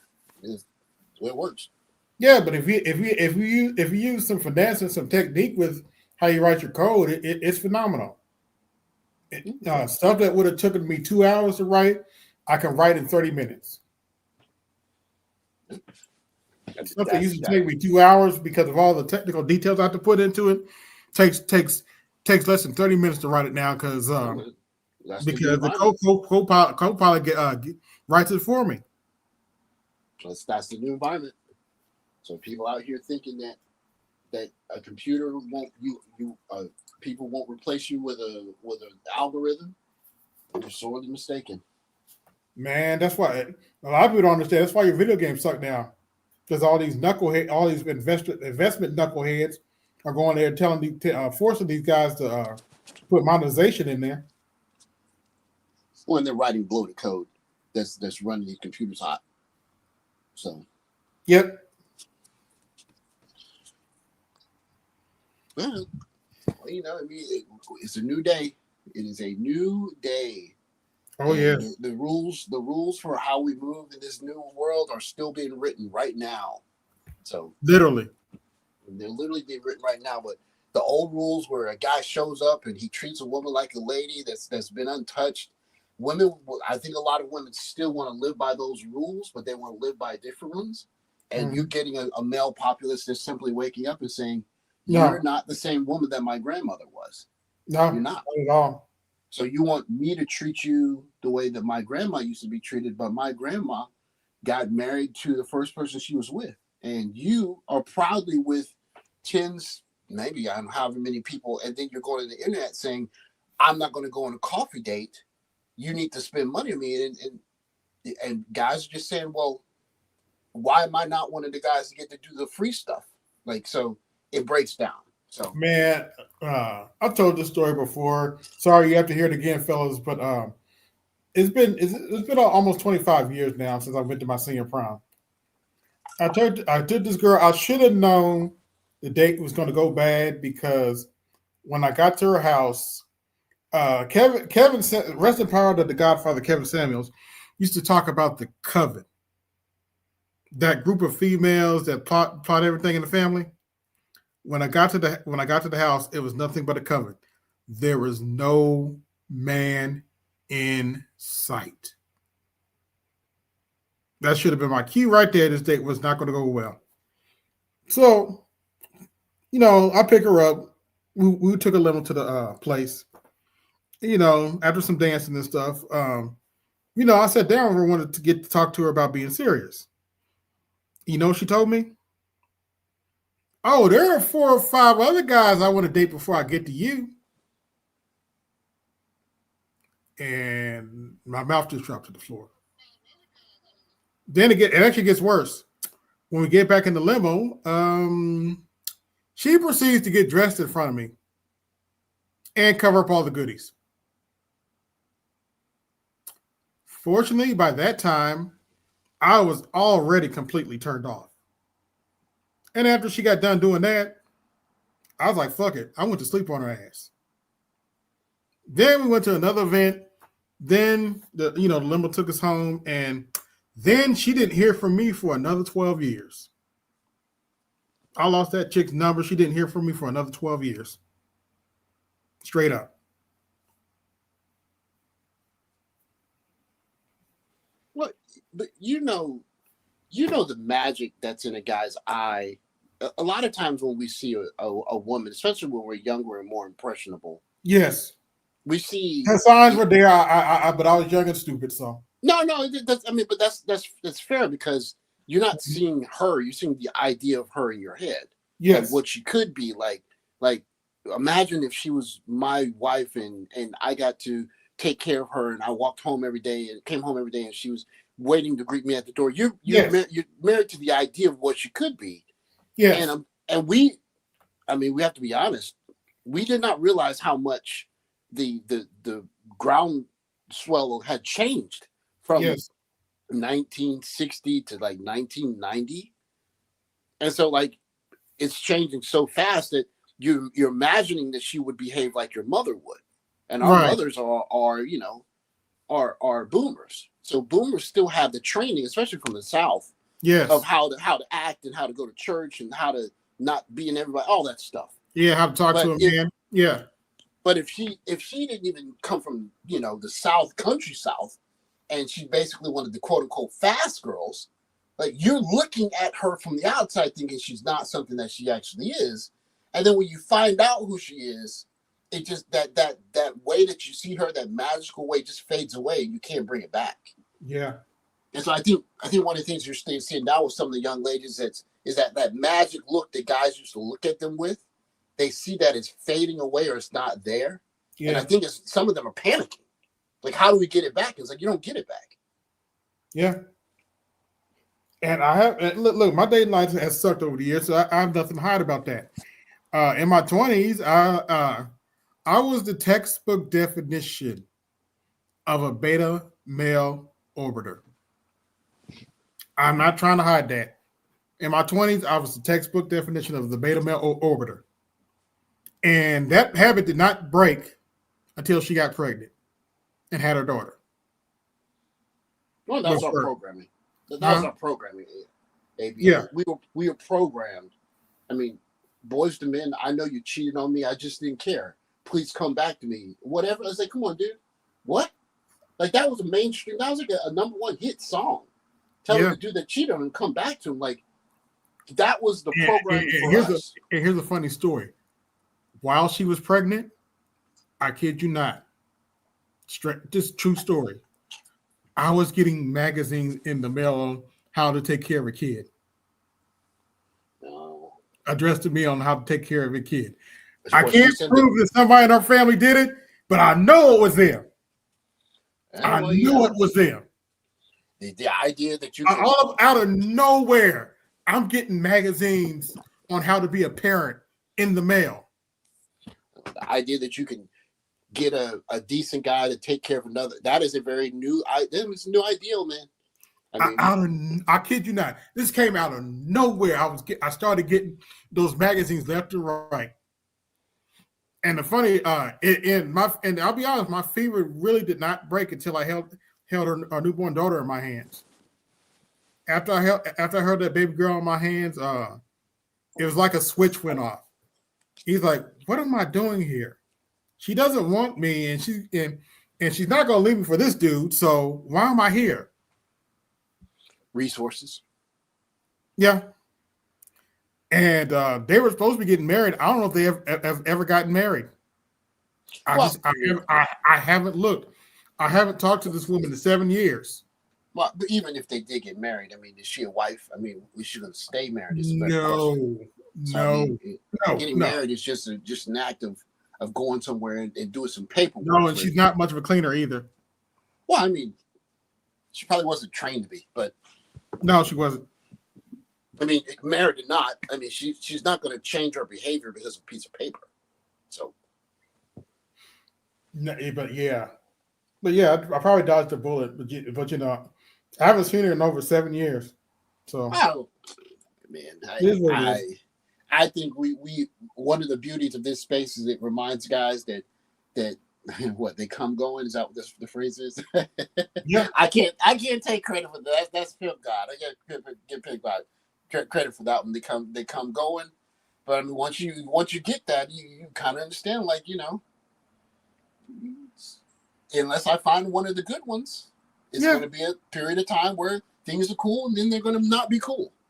Then you move on. You know, I'm smarting up to the game, and you know, I right now, honestly, I'm just trying to say to myself and work on my stuff, work on my craft. If a woman wants to come along, that's fine. Well, but I ain't looking. We see now that the world has a lot to offer. Yes, more so than it ever has. And if a woman's going to come and basically stick her hand out and say, "Give me," then just put your price on your Instagram page, and I'll pay for the girlfriend experience for 24 hours, and then you go on about your business. Because I mean, if I'm purchasing an act or purchasing a behavior, then just tell me how much it is up front. Because for everyone that's involved, wait a minute, Passport. Are you saying you want them to take "quote unquote" accountability? Oh, come on, man! I think the funny thing is that the environment is about to make them. Oh, yeah. I think the environment is about to change to the point where, I mean, if you got darn near 1 million extra people that don't have jobs, you go back to the idea of why you need somebody in the first place is because somebody cares about your raggedy behind when you ain't got nothing. Oh, yes. Because this idea that all these boss chicks out here killing it, like, hey man, if you a receptionist, a call center chick, if you a cashier, anything those are low level algorithms. Paralegal, I mean, come on, man. Look, you need to have your head on swivel, dude. Yeah. Well, here's the funny thing, Passport. Here's what a lot of them don't understand, especially the ones running around. And Kenny, yeah. I've already talked to people like Nicole Ali, who's smarter than me. She's a scientist at BGS and us that we always talk about. I've already talked to a woman that's smarter than me. She sounds nothing like you heifers. I've talked to women that are smarter than me, who are probably intelligent enough to be president. That's not Kamala Harris. I'm sorry, it's not. Well, I mean, look, man. Right now there is a global race for talent. You saw what China did today, right? Like, what they do? A day after they raised it, was it the visa? Was it the FB1 visa? I get it wrong. The visa that HB1 visa. HB1 visa, right? So China offers a Z visa, which is basically a longer visa for the same thing, right? So if you are a tech guy and you want to go to China, they're ready to take you. So, Mm. I mean, there's a global race for talent. So, it is what it is. Yes. If that's the way the government wants to play the game, the American government, hey, so be it. But the leading tech firms, they got to get the talent. They got to get it. The leading firms and people that are the cutting edge, they are starving for talent. And that's the whole game. If you got the talent, it doesn't. Your race matters less now than it ever has before. Mm-hmm. If you got the goods, somebody needs your behind. Yeah, they will make amenities available for you if you can get the job done. So, yeah, particularly in the tech field, brothers. Let me tell you something. Especially if you're in the software field, don't be afraid to think outside of a box. Especially if you know it solves the problem. People need problem solvers, real bad. Oh yes, real bad. Ask Tesla. Ooh. Ooh. Tesla Yeah. is Yeah, they might be getting sued from what I heard. Tesla's got some problems, serious problems. But hey, all these chess pieces are moving around, and these chicks are talking about you ain't going on a coffee date. Listen here, you are one group call away from not having your job anymore. Hey, that's why the title of my stream on Saturday was "Let Them Choose the Bear." We don't have time. We don't have time to explain this to them. It's about to get ugly. It's already. I think the reason why, however, the order was made that people told young women to marry to listen to the tutelage of men is men have to live in reality. Yes. Point blank simple. Point blank period. Like men have to live in reality. So we got all these chicks talking about men are babied and their mom's baby, and it was like that's because that's the only person on this planet that's going to love him for who he is. After he leaves her presence, every other woman that he meets is going to love him for what he can do for them. So if the mom overcorrects, that's the reason why. Because she's the only one that's going to love that man.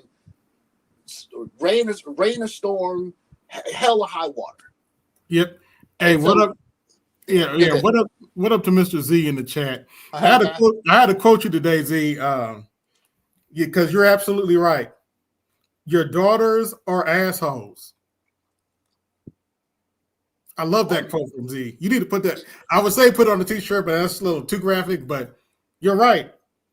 Your daughters are assholes. You live in an environment where you have these feminist comedians going up there. They're not funny.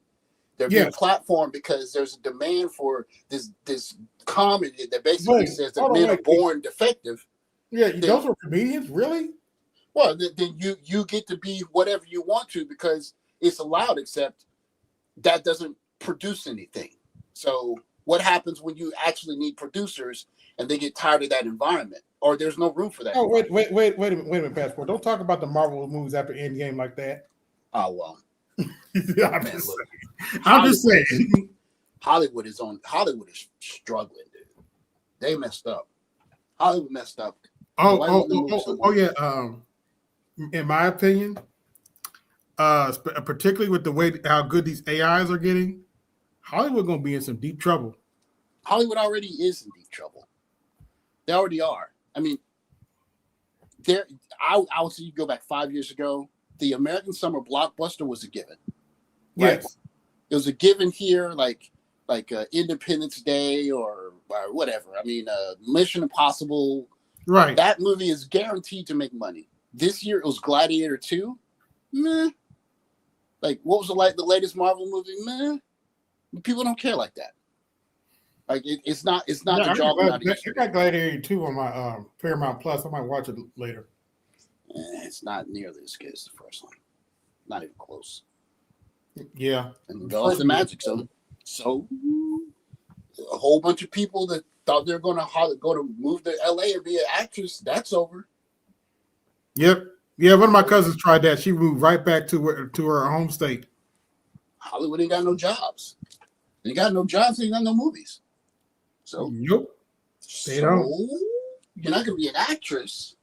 You're gonna try and marry a wealthy man? Okay, good luck with that. And at this point, there's enough tools out there now. I think we need to tell our own story with animation. It's easier now than it's ever been. Easier now than it's ever been. I think we just need to start telling our own stories and forget Hollywood and producing our own music. We don't need the music industry anymore.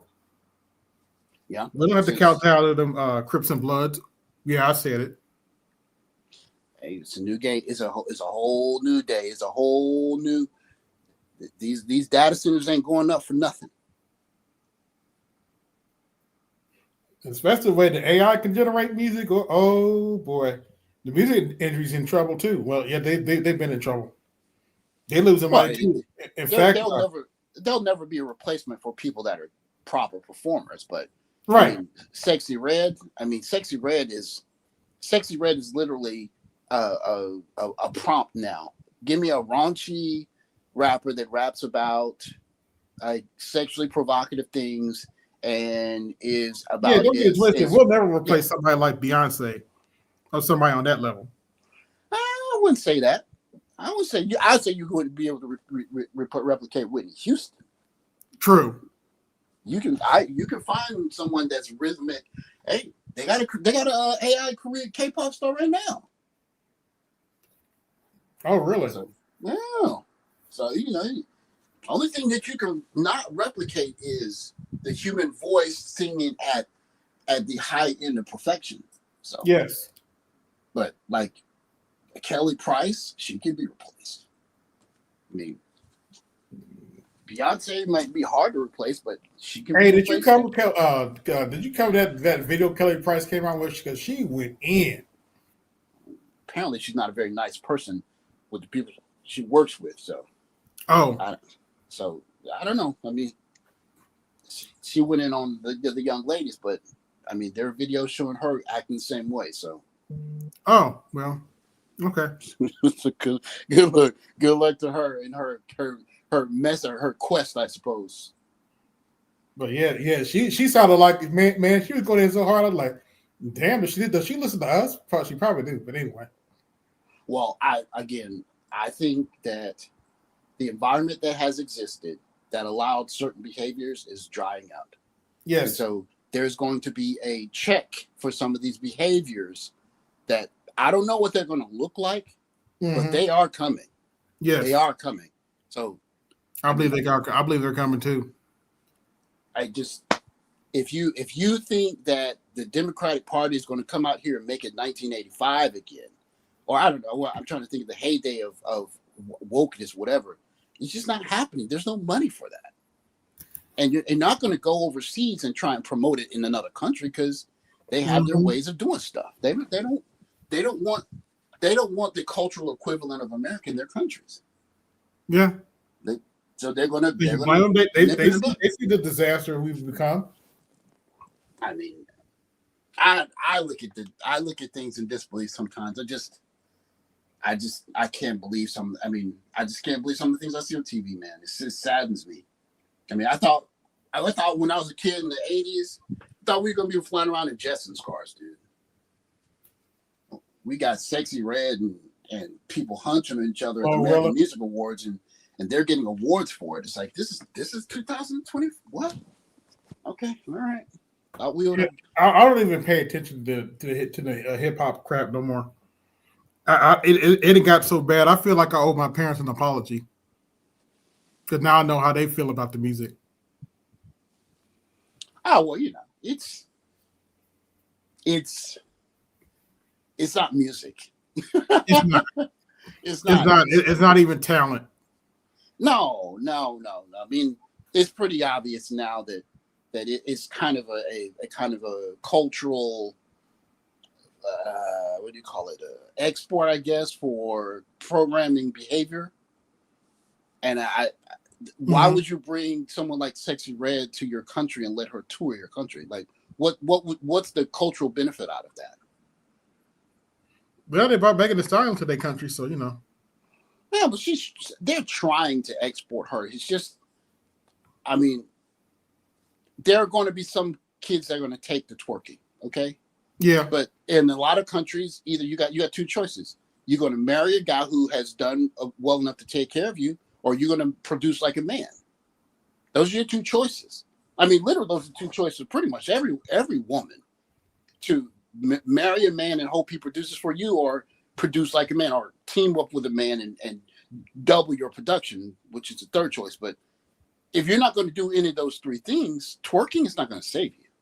Nah, it's not. I mean, we just have, I don't know, man. We got a culture that's kind of rewarding fast girls, and it just it's unsustainable, man. Very unsustainable. So don't feel bad, Z. You can always watch the replay. I went over the Chrism Cure's video where she's interviewing Tommy Sotomayor, and they're talking about accountability with Black women. Well, I think Tommy understands even from the beginning that he's dealt with a lot of people, a lot of young ladies, kind of acting a way that he knows that they act that way because of special privilege, right? Yeah, and I've watched him for some time. Based on what I've heard, it sounds like he's had a lot of trauma in his life from the women in his life too, some of the family members in his life. So, yeah, I understand where he's coming from. Well, but he's found a way to make it work for himself now. Yes.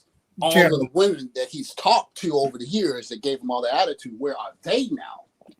That's a better question. Still stalking them, but you know. No, I'm talking about their personal lives, like how their lives doing. Yeah. Because it's easy to be a troll online, but then you got to go to your offline life and live it. We don't.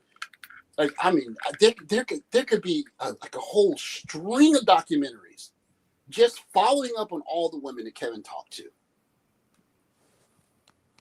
Can you imagine? Oh, can you imagine just watching like a 10-year documentary of all of the women that talked to Kevin, and you could have the ones that listened to what he said and how their lives turned out. They got married and kids and they're happy. And the ones that were adversarial and they're just struggling and or people like whatever, like you have a whole, literally you could have a whole like Netflix documentary series on that. Yeah, it'd be fascinating. It really would be. Be real interesting to see. Yes, no kidding. But that is the environment that we're looking at right now, and it's just getting started, man. I mean, it's just getting I don't see. We ain't even a year yet into Trump's term, and it's already looking crazy. There are certain things when I listen to the homegoing that really keyed into me, like the forgiving the guy, that part, because that's about the theology and not the guy himself. Yeah. But when Trump said, like, she's more forgiving of her people across the aisle, or her adversaries, I'm not. That's when I said, wow, like that made me like kind of open my eyes and say, yeah, this is not a game. It's not a game. It's not. No games are being played. So. Yeah, you don't want to get crossed. You do not want to get caught in the crossfires. Oh, it's not. They're playing for keeps, man. And BGS says it all the time. The Joker's in office right now. Yeah. Anything can happen on any given day. We see it. We see it. He said, Tommy's traumas from his mother. There's a video. Yeah. It is what it is, but Tommy's done pretty well for himself over the years. Well, if you don't have some sort of order to make sure things run a certain way, you know the African proverb, the kid that gets separated from the village or chastised by the village will warm himself with the flames of it burning or something like that. Yeah. I mean, you have probably several generations of young boys who've grown up in craziness. Yes. And they're turning on their they're trying to demonize a group of the internet of guys sharing notes, but guys are drawn to the space because guys have answers. Like the way I grew up and what I grew up thinking just is not normal. Simping to a certain extent is normal. But the way that we simp, we are on like the third or fourth standard deviation, dude. Like we simp like, baby, I forgive you, even though you had a child with another man forgive you. That is like, that's diabolical. Who makes songs about that? Like that, we're on a whole different like universe of simping. So you get guys growing up and say, I tried simping, it didn't work. So it's got to be something else. And you tell a guy you shouldn't have been simping in the first place, and you make his head explode. Like, what? Oh, I can just be. What's the word? Man, shout out to Dr. Thunder. He says it all the time, and I love this quote. For all have simped and come up short. Well, true that. For all have simped and come up short. I was like, yep, I can't deny that. And as I told you, I was a beta male orbiter for a number of years. I was the textbook definition of that. The best way that someone tells you to be a beta male orbiter is say, just be yourself. Yes. And I've heard that 1,000 times. Like, just be yourself. And you can't be yourself without opening your wallet and trying to mend the wounds of a woman who wants to date somebody else, but you're the guy that's standing in front of her. Yeah. So you soothe her by basically being the other half of that guy that's not the perfect guy for her. Yep, been there, done that. She goes right back to that dude and keeps doing the thing, and then she comes to you to get the emotional support, and you continue that cycle, and guys try to find a way to make that normal. Yeah. It's not normal. Yeah, if there are any young dudes listen, hear me clearly. I've been that beta male orbiter. You don't do it. Don't do it. No. I'm telling you. Don't do it. Well, it's easy in one or two ways. It's easily done if they're not getting the messaging early and they can make up their mind from what they see of the world. Yeah. Or they just gotta have that heartbreak. You gotta have the heartbreak. Yeah, some of them have to fuck around and find out. I was kind of like that. It is what it is. You have that you live and you learn. And you do everything that you're supposed to do, everything you were told to do, and then you see her go walk off with the dude that's knocking her down the stairs, and she's getting him chance after chance, and then she's crying to you. Like, either you're going to go sit for her and go do something about that dude, she's going to be mad at you because you did, or you could just say, you know what, this is some old BS, this is stupid. If that's what you want, go be with him and leave me out of it. Right. And that's where I think that's where a lot of guys are getting to now, is that if that's the dude that you wanted to when you're at the height of your feminine powers, that's the guy you wanted to give yourself to, go build a community with him. What do you need me for? And then when you get the, oh no, don't go away, it's like, girl, you must be, girl, you, what are you saying, Orange Juice Jones? Well, I forgot he said at the end. I forgot. He said something. Here's $1. Go split. Your Michael K. Like Louis? Huh? Oh, okay, cool. Yeah, I just got home. Okay. Oh, that's right. Okay. When I receive a phone call, it knocks me off. Oh, okay. Okay. It's all good. Yeah, Louis is usually at work, working at the grocery store. Be giving us he be tipping us off on them prices and stuff. Hey, Louis, are any of the stores still doing like 24 hours now, or that's pretty much a thing of the past? Depends on the area. Okay. Yeah. Okay. Yeah. And on the highways or in suburbia.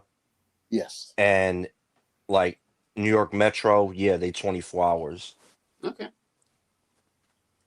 What you were saying, Passport? I know because you over there. Are you familiar with the Asian term spare tire? It depends on. I don't know if I've heard that here. It's Elaborate. mostly it's a Chinese term where a woman will get with a man because you know how it's with the thing where your spare tire, you know, when you get a flat, your spare tire is to get you where you need to go, but it's not permanent. And that's what a lot of women are seeing men as Yeah. spare tires. Yeah. I mean, to be honest with you, I only think the real difference between now and say 50 years ago is that women had the wherewithal, they had the class to at least pretend it wasn't there or to hide it. But I think that the veneer of it being the case that I'm using this guy, even though he's not the guy I want, I think it's brazen and unopen now. You get my presence until I find the guy that I want. And some guys are taking that. But I think it's a growing group of guys who are saying, "Man, I can't play this game, man." Yeah. What's going on, man? It's not only the fact that they're saying they can't play this game, OG, and salute to you. It's the fact that they've stopped playing this game. Yes. What's the reward of the game? Child support? There ain't none. I mean, the reward is supposed to be a loving relationship, but come on, man. In 2025, it's gotten much deeper than child support. I was just looking at this case, and evidently, this chick is taking her ex-husband to court when she's already married, so that her ex-husband can pay for her college. What? Hey, AB, I got something worse. And I'm gonna tell you that this is a national security issue. I'm giving you a security brief. Oh. Xbox and PlayStation is raising the prices ridiculously high for their next consoles. We must riot. We must riot. No, I'm telling you right now. If these white boys, these incelic white boys, don't get their recreational outlets out because they can't afford it now, and this is why I was going to. Me and Mr. Z, shout out to Mr. Z right here on the panel. What's up, We Z? always talk about What's this up, y'all? shit on the phone when we be having our little brief conversations. People don't see what's happening, and you be touching it all the time, Passport, on your videos. And shout out to you. Yeah, you do. And a shout out to OG. Now these you look, food is going up. I was on AB's panel. Yes. A $4.99 pack thing of deodorant is now $7.99 where I'm at. Mm-hmm. And it's growing now. And it's going up here in regular old, and you know the context behind it, AB, because you live in the state. It's growing here in regular old Indiana. Mm-hmm. And now, if a motherfucker can't get GTA 6 supposed to be coming out, and these consoles going to be $800, they can't now afford their recreation. Oh yeah, that's gonna be a problem. There's problems. You're gonna see these white boys crash the fuck out. And you're saying that you're saying that this is by design. Well, I mean, look. With all this, look, the economy the economy been fucked up from the beginning. Yes. But with Trump, with these tariff things trying to bluff the other countries, and the BRICS is saying, "Oh no, we're not going for it." Mm-hmm. We're in a free fall. This shit is about to get dire. You know, and thank you for having me up, AB. Papa Z has always said America's game is poker. Everybody has a game, and America's game is poker. And you know what, Passport OG? Passport OG, say why you just made that sound, please. Go ahead. Well, because China's game is gold. Gold is. And look at the difference in the games. Look at the difference in the games. Bingo. Exactly. and there you go. Major difference. Yeah. And major difference between the short game and the long game. Yeah, it was something that go. Shout out to you, Z. I had to steal one of your terms. Your daughter's assholes. Oh yeah. No, I had I to heard you earlier. Thank you. Thank you. I had to steal I that came one up because it's just true. Okay, and see, I'm gonna to, have to use that one a time or two. right, your daughter's assholes is true. And I'm giving y'all the last few hours of the last few so minutes of Mr. Z's freedom is being dedicated to the Black Manosphere, and then starting tomorrow we back on the grind.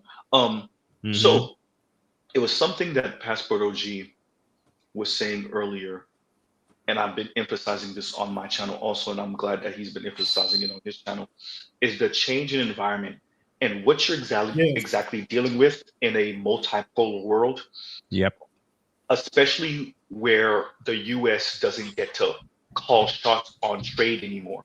Right. And what that means for the prices of things, for the Yep. availability of things. That's something that doesn't go spoken of enough too. Not just That the is true. prices of things, the availability of things. Are you going to be able to get strawberries all time of the year? Maybe, maybe not, right? Right. And what does that mean for your relationships? You know, Passport, thanks you for playing the Passport OG clip earlier, AB, and it put into context what does it look like? And as Passport OG said, what does it look like when, and I'm paraphrasing, when you can't define your happiness by the materialism Mhm. and the Oh consumerism? yeah. Mhm. What does your happiness? And I think that's going to hurt certain men, true indeed, but it's going to devastate the masses of women, particularly a good cohort of Black women, because even if they don't have it, that's an aspiration. It Well, what is. happens when your desires are forced to change? That's a really important question to ask. What happens when and we're talking about, I'm not necessarily talking about the young women that are like 23, 24, 25. I'm Mm-hmm. speaking about the folks 30 plus, Right. 36, 35, Yep. 40, maybe even 50. What happens when your desires are forced to change, or you I'll don't throw you a really curve. take I'll into throw you a account? curveball, Z. I'll Go throw ahead. you a curveball. How about upper 50s and beyond? Because I can tell Mhm. you a woman who had to go Mm, through it until her dying days. You know who that woman is? My mm. mother. Oof.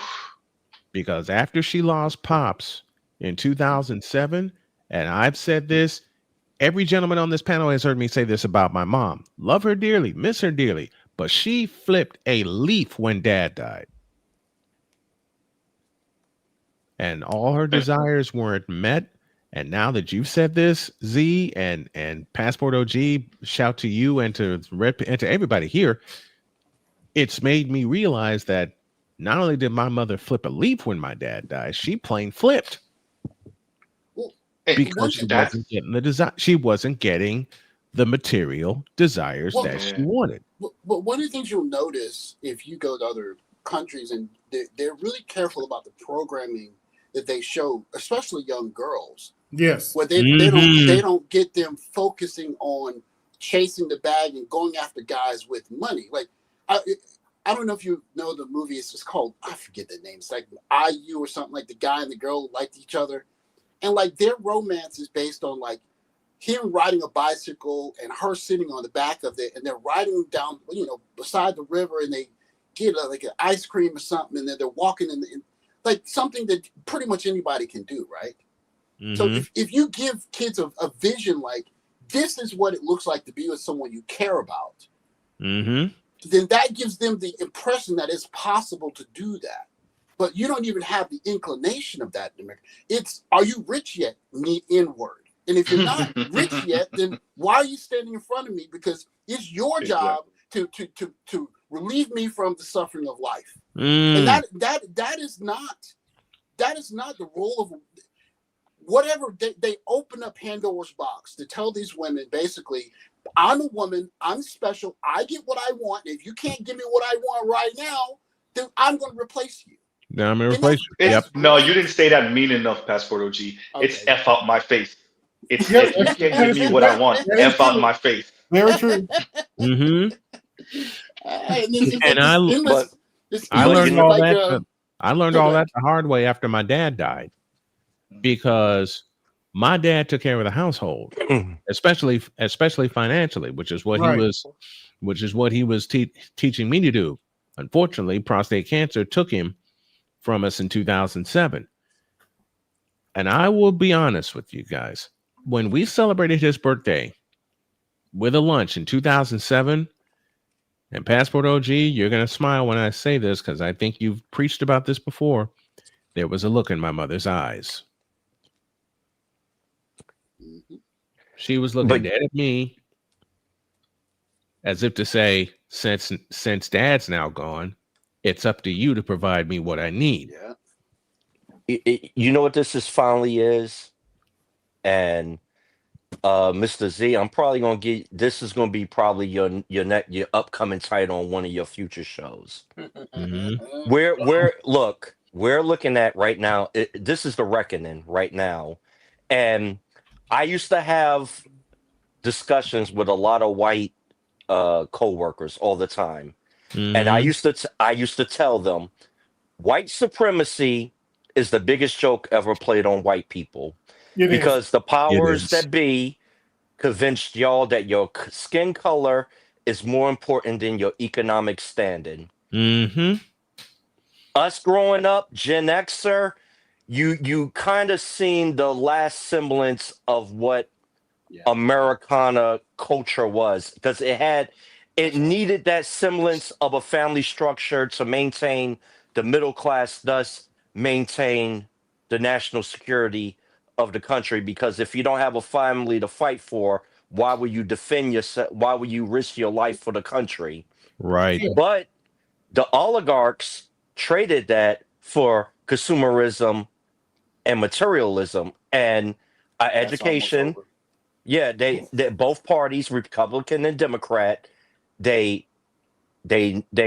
have one of the worst education systems in the world. Yes, It we never do. kept up. It never kept up with the world. And now you having these white boys like my grandfather used to work at a factory, had a house, white picket fence, had 2.5 kids in a car and go on one vacation. But you got this fucking dot head Patel coming over here taking my jobs that I should have. But yet I don't even got the education to qualify for that job. That's the problem. That's the problem right there. They want the job of the 21st century, but how many of them are ready to do that job? How many of them are prepared? No, our education system. And you're about to see the reckoning. That's where Vivek came in a few months ago with what he said. What I don't appreciate about Vivek is that, nigga, all you are is a buffer class Indian cat, so shut the hell up. But what he was saying was apropos, but what he doesn't appreciate is what's her name told him. Yeah, you're just here, bro. And we don't actually and culture. And, hey, shout out to my favorite cunt. Right. And so let me say this to what Pastor OG was saying earlier about the materialism and materialism and consumerism. So if I'm not mistaken, in your part of the world right now, Pastor OG, what did G do when he started seeing all of that unboxing my Louis bag, my $5,000, $12,000 Louis bag in China? What did he do to all of those folks that was opening those expensive things? Well, I give credit to Trump for this, for this thing. He understands that in this environment we're in right now, you have to have a leader that can make like decisions that are good for the right now today, not send it to Congress and they debate for 3 months and then it comes back in a water week bill. Like when G's like these kids are watching too much social media, boom, you got 1 hour social media a day. Boom. Like that's all you get. These singers are a little bit too feminine or whatever. Boom. Get rid of all the feminine guys. We're gonna banned K-pop out of China, y'all. Yep. Yeah, they did. Go ahead, my bad. Go ahead. Well, they're trying to get a more, like China friendly one, but those are the kind of decisions that if it needs to happen today, you got to be able to do it quick. Yep. You know what's been flooding my fucking algorithm? What's that? Chinese factories. You get like 300 hoodies for $50, and all and the luxury Louis Vuitton sneakers for dirt cheap.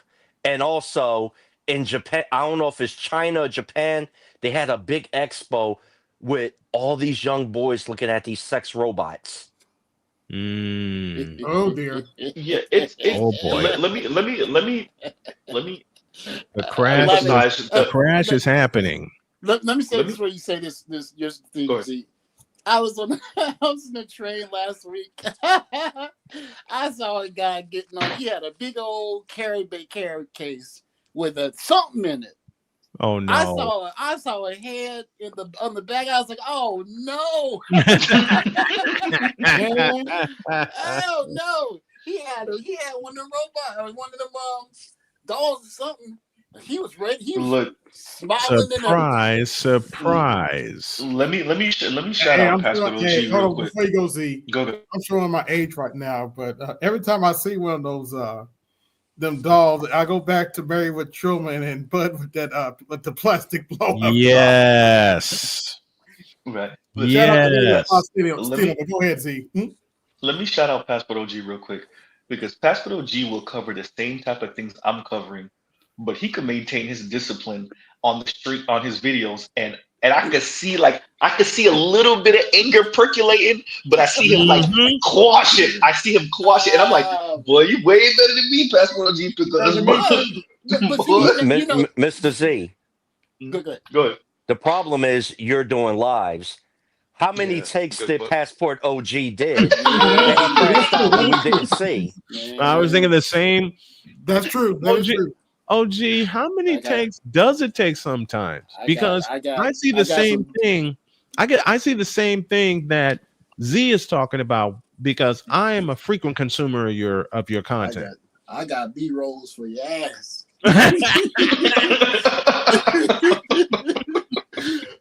Because I can surely see, as I'm sitting here, because usually I get a video in from Passport OG before I go on the air and do my show in the morning. Right. I swear to you, there are sometimes I will see the camera jump and I will think to myself, how many times did Passport OG say, "What the fuck?" before he had to edit that? Well, here's the trade-off, right? If you're faceless, then you can say more, right? But you have to worry about getting doxxed. Or you could just show your face and then just pretend that you just dox yourself. So, I mean, which one do you want? I mean, look, if that's the case, considering my content, which is mostly sports, I dox myself because people have tried to come after me.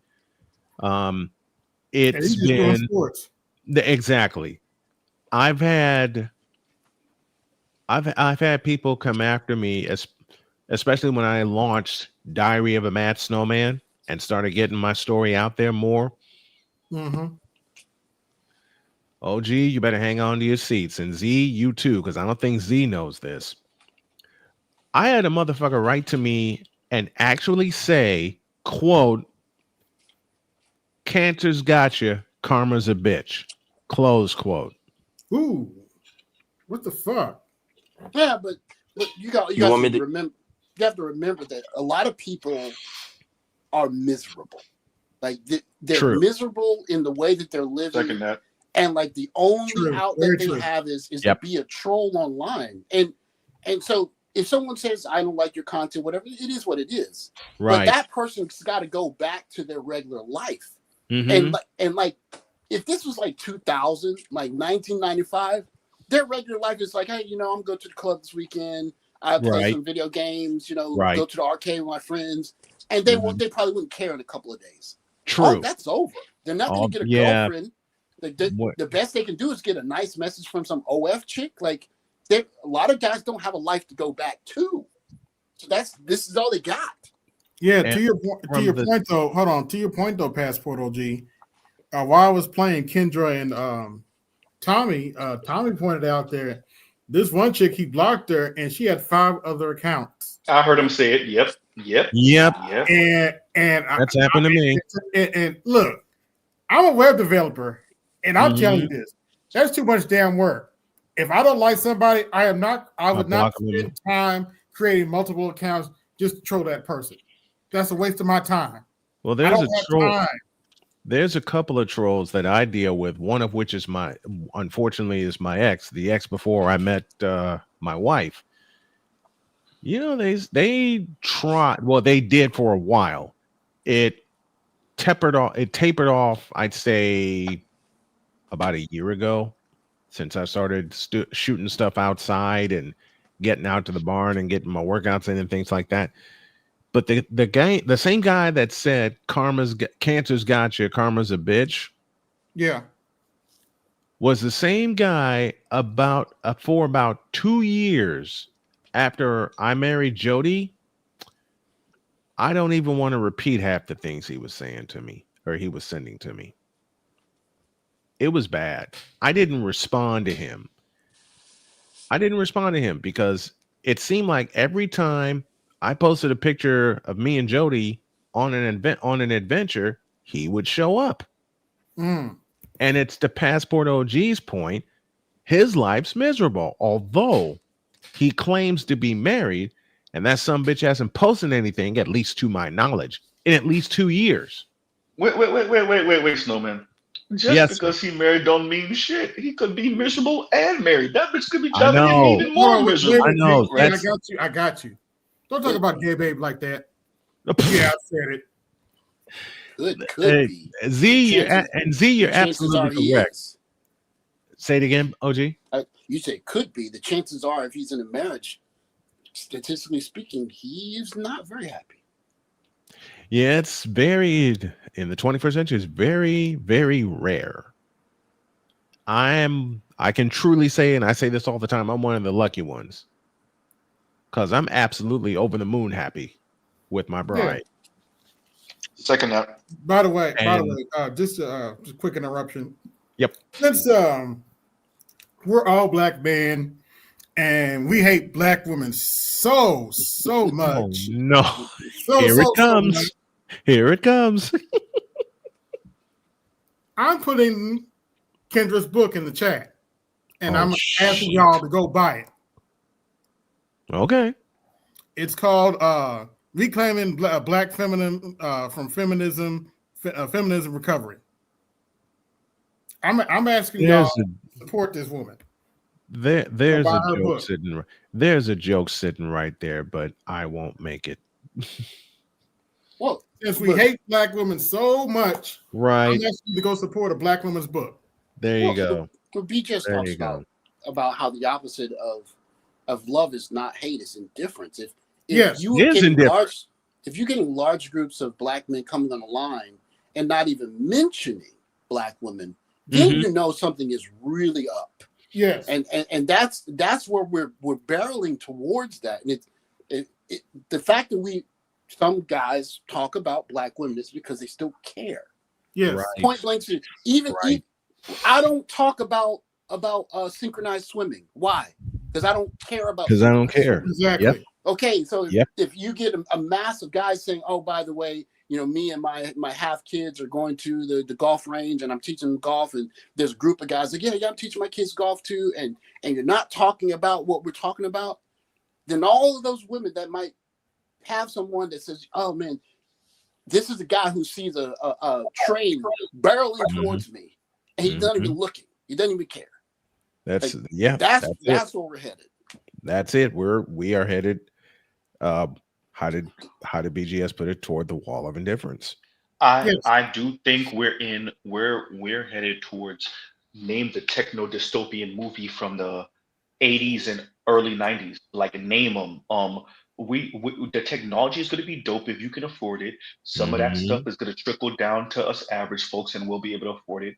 But the hyper individuality, just like when you see in those techno dystopian movies, the weird stuff to get you off if you want to get off, the insane gap between who has and who doesn't have is going to be even more exaggerated. And very importantly, the dissolving of governments and essentially a corporate state carved into maybe 5 or 6 different areas around the planet. I don't think that is as far-fetched as people think it is. I'll tell you, I know it's not far-fetched, and I can point you to a comedian who was talking about this in the 70s, and you all know him very well. Last name Carlin. Oh, George Carlin? Yeah. Yes, sir. Yeah.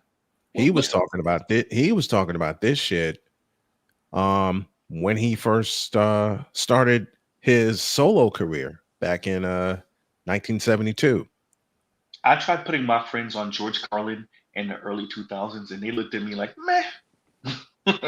Why did they look And at you like Yeah. that? Well, George Collins, he's the kind of person you listen to I mean, he's kind of like where Dave Chappelle's headed. Where he's Yes. kind of like a social commentator who Mhm. says things that, but look at what's happening to public school right now in the States. Yeah. Basically, if you are in the mobile ladder, the social ladder that was education, you go to school, you work hard, you get a scholarship, you go to college, and Mhm. you come. That ladder is being pulled up. Because Yes. now That you have ladder has kids in. been destroyed. Yeah, you have a whole school in Baltimore where not a single kid is proficient at grade level in math or reading. So you're Right. basically telling everyone in that school district, Mhm. we don't know what your future is, but it's not going to be anything related to education. And at Right. the same time, you have parents pulling their kids out of public school and using Mhm. tax vouchers or homeschooling the kids. So you're Yeah. basically separating the kids almost like from birth. Like you Mhm. have the right to have a chance at success, you don't. And Yep. Yep. that is something that is really new. And Okay. Sorry, Pesposi, it's emphasizing what you're saying. So just like you said, me and my younger sister had this conversation about the cap on student loan debt, right? And what that would mean for people like me and her, even though I'm community college dropout, but my younger sister went Same all the here. way. She went all the way, y'all. We're talking about she's an attorney now, Mhm. right? She went Mhm. all the way, and both mom and dad, same house, growing up, everything, right? We were damn near attached by the hip until maybe her later 20s, right? So the cap is only emphasizing that there will be a chasm between the haves and have-nots. We're not even gonna pretend with y'all anymore about you climbing up the ladder. We ain't even gonna pretend anymore. A few of Right. y'all will break through the concrete, which is gonna be like 1 in a million, right? But the rest of you, right? The And fuck so all the rest of you, fuck you is what yeah, they're and saying. the rhetoric will still be the same, probably. Of The course. in America is the one place you can make it, and Mhm. they'll drag out one of the few outliers that went from practically abject poor to a Jay-Z or something like that, and it's usually Yep. still, I think, for Black people, is going to come from entertainment. It's Mhm. even more rare than it is now. It's rarely going to come from um academia or some type of blue collar trade. That's ain't gonna happen. And definitely white collar trade. You're not gonna become Robert Smith, right? Right. You're not gonna become David Stewart or something like that. Right. Where America is right now is a lot of where Britain was at the end of World War II. The difference is, because Britain was involved in World War II, there was a social safety net that they had to implement because of World War II, because they couldn't privatize healthcare at the end of World War II, which you was just going to tell people to pay up at right after the bombs fell. Like, that wasn't going to happen.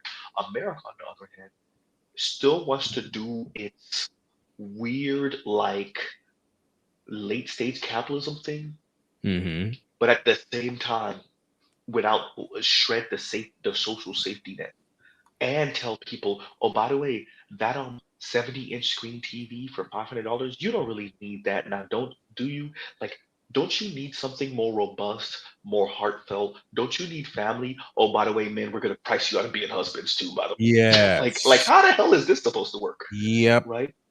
Like Yep. that is my thing, and that's been my thing for the longest. How Mhm. is this supposed to work for the masses? Okay, maybe Z could escape this. Maybe I got lucky. I'm engaged now. I own that I got lucky, Congratulations. right? Same. Thank you. And Same. and and and this is the thing. Like, it's and by the way, we're still engaged, right? So let's see what that marriage looks like. But I Right. I I accept that I'm, at least for now, I'm lucky. But what about everyone else? What about Right. other men? What about other women? As I said on my channel, I do think they're going to be breaking. And don't get it twisted. Men particularly white men, are going to be breaking. Nick Fuentes is a form of breaking. We were always going to have white Yes. racists like him. But as Mhm. overt as he is right now in the Mhm. 21st century, as a mid 20-something-year-old white man, that's a form of breaking, and he speaks to that. I watched the interview with Charlie Kirk, and I was supposed to cover it a couple weeks before he passed. As a matter of fact, I mentioned it on my channel.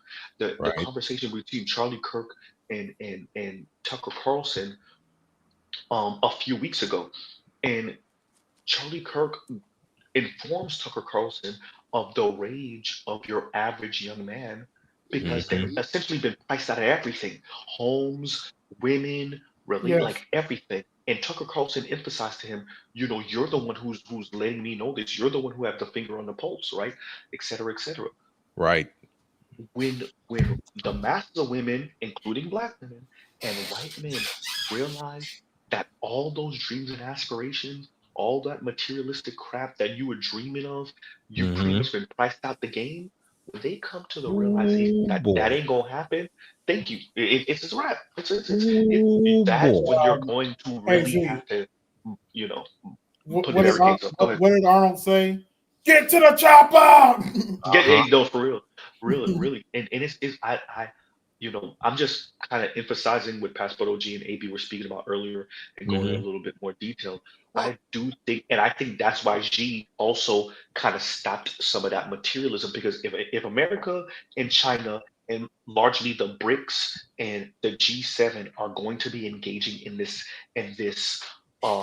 Western versus the quote unquote global South kind of war, we'll say Cold War, you Mhm. have to appreciate each one of them are going to take L's. And Yes. what I think China and Xi was doing is preparing their people and making sure they don't get too attached to the material goods. That's why you saw, look how Xi handled the whole housing situation in China. He let our air out of it. That's why Evergrande fell. That's Mhm. why Evergrande fell, because he let air out of the balloon. He was just saying, some of y'all just gonna have to fall. Compare that to the housing crisis in '08, where the U.S. government was like, "Yo, I'm just gonna flood the market with the money, and we just gonna save the banks," right? Mhm.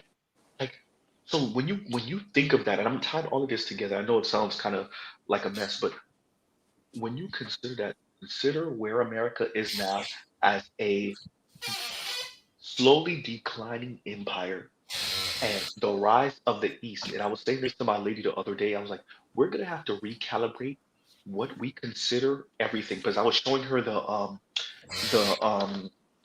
one of those I want to say it was a BYD car, but the right now it just broke the speed record and beat the Bugatti top speed. I think it was 308, right?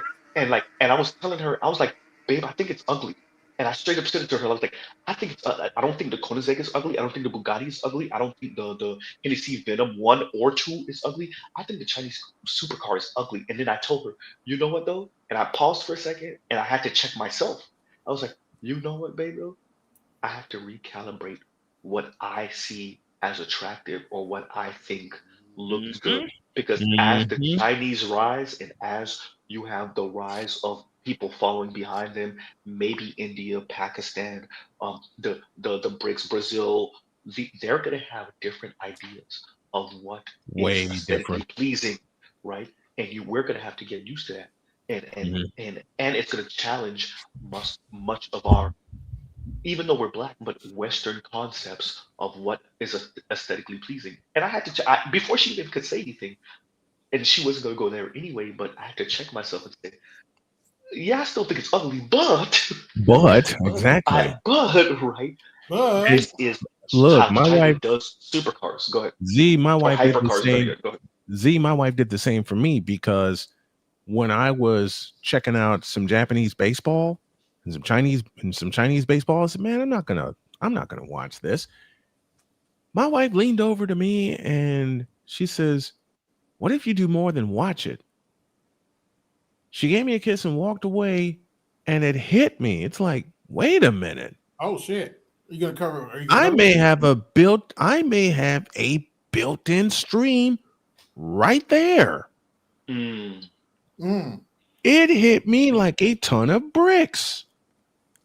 So, and I already paused on the Major League Baseball season because it was wearing me out. It was, in short, as much as I loved baseball, and I've loved baseball since knee high to a grasshopper, my dad got me started. I think my wife just kicked down the door for me. Let me say this real quick because I'm about to jump off. Z gotta go to sleep because we Me back to the too. grind Yeah, tomorrow. same here. And Same here. I you got to be know, on campus um, tomorrow. I want to say Pastor G covered it on one of his think pieces a little while ago, and he was mentioning I don't remember if it was baseball. I want to say it was basketball, and the technique, right? And Mhm. what I got from that is when you don't have a bunch of 6'8" freak of nature basketball players, right? Black Right. men running around the damn court.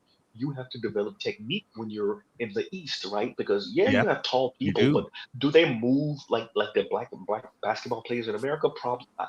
So when you have more 6'2", 6'3", 6'4" players instead of 6'8" and 6'7" players, you have to develop a certain technique. And the reason why I Mhm. brought up poker earlier concerning my dad is he was emphasizing that what the US have is bluffing. And we saw the big bluff with the tariffs. And we Mhm. saw how some people folded and others could withstand that tariff. Oh yeah. This is what Oh I'm yeah. saying when I say the outliers are doing too much talking. Z Mhm. doesn't make $100,000 a year. I don't. And I don't know if I ever will, right? With that, even if I did, to I would speak for the average man as much as I could, the Same average here. black man in specific as much as I could. We Same have here. way too many outliers doing way too much talking in the black Mhm. community in Oh specific, yes. and that includes weird old black women who can afford, financially at least, to go it Uh-huh. alone, at least for Yep. now. And then you have a bunch of everyday black women, some of which still live at home with their parents in Mhm. their 30s and 40s. Okay, And fine, I understand we're black, some 50s. Seen it. right? Little man, 50s, right? And what ends up happening is those folks live vicariously through an Ebony K. Williams, right? Yes. Or through name your favorite Yes. content creator, name your favorite celebrity. When Meg Thee Stallion says, "Black men or men, we don't need y'all, we want y'all," that sound good, but the vast majority of black women, oh no, they need a black man. And so I'm gonna Mhm. end out on that. What Tommy was saying, and I only caught a little bit of it. I'm gonna go back AB and watch the rest Go of it. ahead. But what Tommy was saying to Cribs and Cure, and what she was saying back, fundamentally, what we had was a few decades of black women exercising their luxury to be single. And Yeah. Oh in the yes. exercise was Mhm. the biggest middle finger in the world to black specific men in general, but black men in specific that said, okay, I can at least barely sustain myself, so I need you now to provide the luxuries. Don't enter Yes. my life if you can't provide the luxuries. And that within itself is a luxury. We are now getting to the place where that will be emphasized. And whether black women get the message or not, is not really up to us, but they're going to feel that. So Oh you're going yeah. to have some that's still living in yesteryear, and they're going to feel that middle finger that they've been giving us for the past 6 or so decades, 7 or so decades. They're going to feel 7 or that, 8 right? decades. Yep. So I'll pause right there, and thank you for having me up, Yeah. AB, and thank y'all for letting Hey, me not a monologue a little bit. problem. I'm He sorry said, for monopolizing the time. yeah, All right. yeah. No, you're good. I wanted to kind of piggyback off of Snowman's But point let me for a throw moment. some love at Passport OG, because Passport OG, I love your stuff, and your stuff gets me going every time I get ready to go on. Every time I get ready to go on the air, Mhm. so it's good to get that piece in and think about everything that you have said and how you've said it. And I constantly say I'm one of the luckiest men on this earth to find who I found in 2018. Yes. Yeah, I wanted to kind of piggyback off your point about how it's older women too. It I found, is I found out a couple years ago. I'm not going to mention my cousin's name. right. I found out one of my older cousins moved in with her. Had moved in with her mother and her grandmother, and this was off and on thing. You know, she's single mother, Mhm. all that. She, Right. and their grandmother and their great grandmother took care of her boys. But I found out that they had to get a restraining order on her. True story. Damn. I ain't gonna mention no names. I'm not gonna tell you how I'm related You to don't have them. to. Hey, nope. But I found out they had to get a restraining order and they had to call the police to kick her out of the house. Yeah, you know the one thing, and I've mentioned this, and then I'm going to jump off here myself. The one thing I that just called kinda- you before you jump off, but go ahead. the one thing that kind of pissed me off about the dynamic between my mother, my sister, and myself is that my sister welcomed a child and gets all the help in the world from my mother, a little bit from dad, but dad cut her off. Dad cut her off at the roots. I welcomed a daughter and got nothing. Hell, I didn't even have my mom around when I had to face the fact that I had to give up my daughter forcibly through adoption. Yeah, before you go, Snowman, I gotta get a couple sports things out. Okay. Your thoughts on the Cowboys laying an egg yesterday? My thoughts on the Cowboys laying an egg, laying an egg bigger than Angel Reese's bricks on top of a rim. Damn. Let's see. Go! Are you kidding me? Man, I don't even talk about the. Hey, so man, a true story. I don't even talk about the Colts, man. I had just turned you on and they had scored that touchdown. Like, wait, I wasn't ready. The third play in turns into a pick six. Oh my gosh! I wasn't even ready. Wait a minute. The game just started. I had just gotten my wife situated. Okay. Right. I come back here and I sit down, and the next thing I see is Cam Ward throwing a wounded goose to Kenny Moore, who picked it off and ran the other way for a touchdown. I was like, oh crap! This must gonna be a long day, because I was like, damn. And it was a long day. 41-20. 41-20, 400 yards of offense. But yet to close out my end here.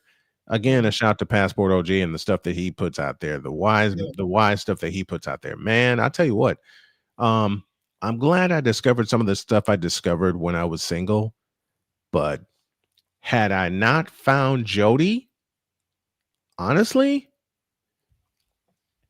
had I found Passport OG in the time that I was going through all kinds of depression and anxiety, I probably would have peeled back from that cliff. But I got lucky enough to have a woman who saw my depression and peeled me back from the cliff quicker. I'm not gonna lie. If it wasn't for this space, I would probably be in a very, very, very dark place. I understand. I completely understand. And I didn't find this place until 3 years after I got married. Honestly, I mean, I nibbled around it. Other than that, yeah. Through Charles, because me, Charles, and the late Matt Granahan had a great 3-hour conversation, which I will post on my Patreon. If I get the opportunity, I'll do it this week. That was my first introduction to the space. Matt introduced me to the space. And then Charles took off. I hadn't found BGS yet. Matter of fact, I don't think I found BGS until before my surgery. I hadn't found BGS until before my surgery, and we were going through hell in a handbasket living with my in-laws. We were trying to get our stuff back together. I was trying to raise money to get us back to North Carolina, and then all hell broke loose. I'm about to leave. I'm about to. Right. I'm in the studio. I'm about to start my shut live. down anyway because I need to go to bed myself. Yeah. Well, I'm about to start my live. So. All right. If I get a chance, Louis, if I have a couple other projects to do, I'll join you. All right. All right. Any last words, Passport, before I shut out? Hey man, keep your head on the swivel. Keep your head on the swivel. I got some work to do in the morning. Keep your head on a swivel. protect your bag, protect your seed. Oh, yeah, that's a big All one. of that. Protect your seed.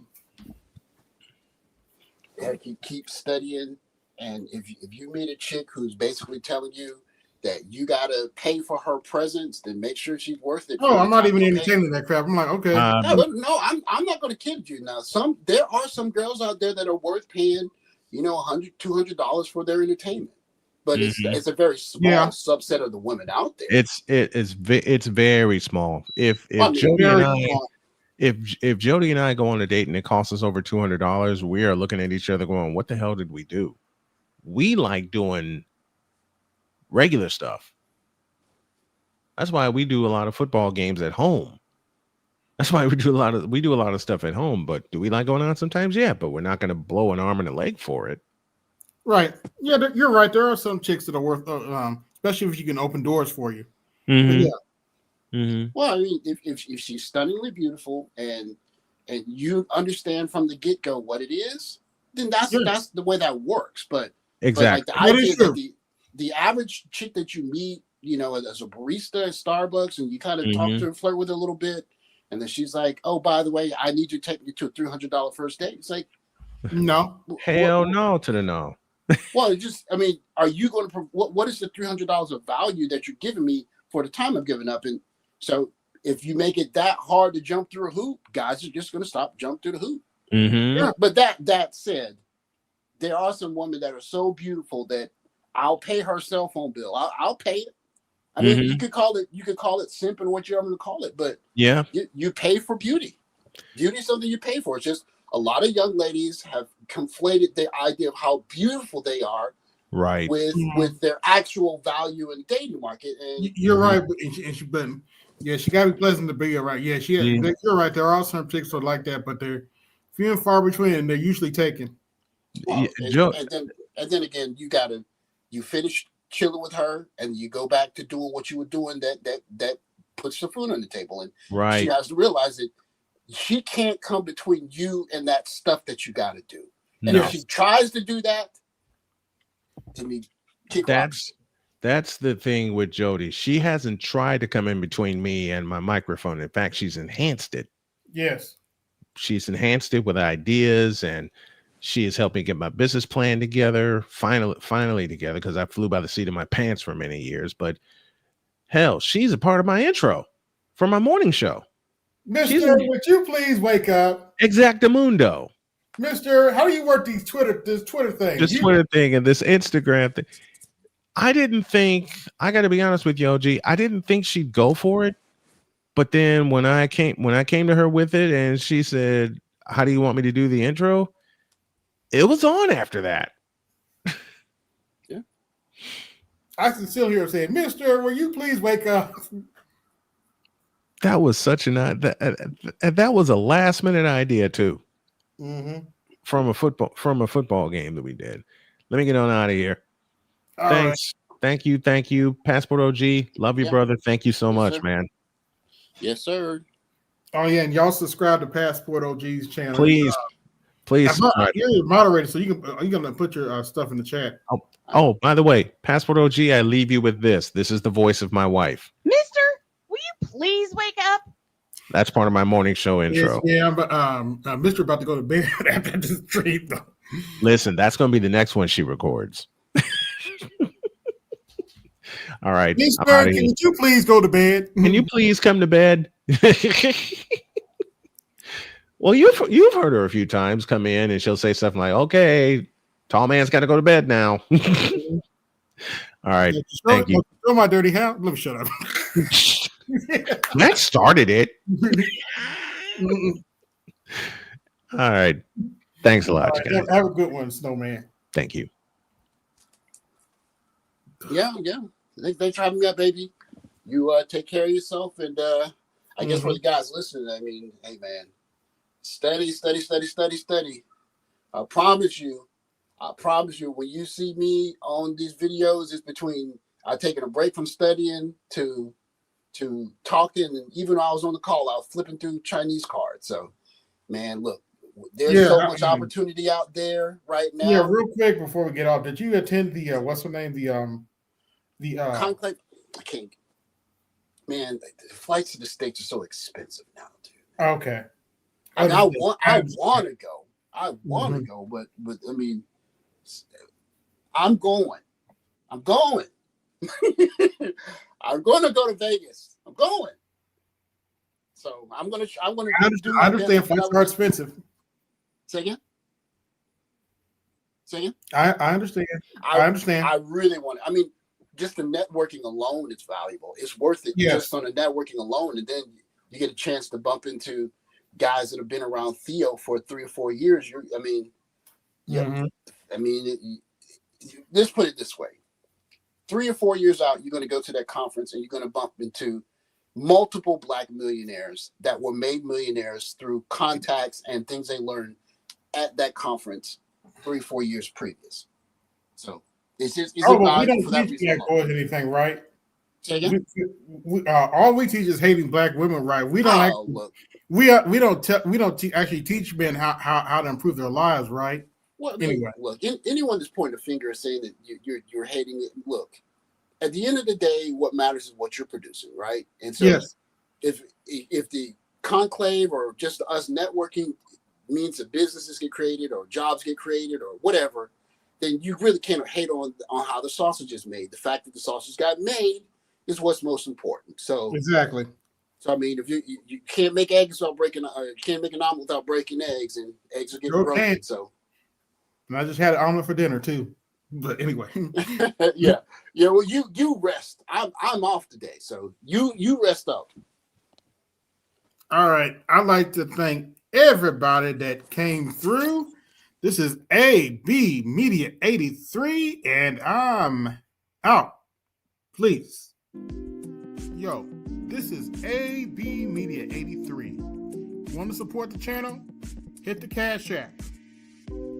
Also, be sure to like, share, and subscribe to the video. Also, be sure to hit that bell notification so you can be notified next time I upload a live stream or video. And always remember, keep it grinding, keep it pushing, keep it moving. This is AB Media 83, and I'm out. Peace.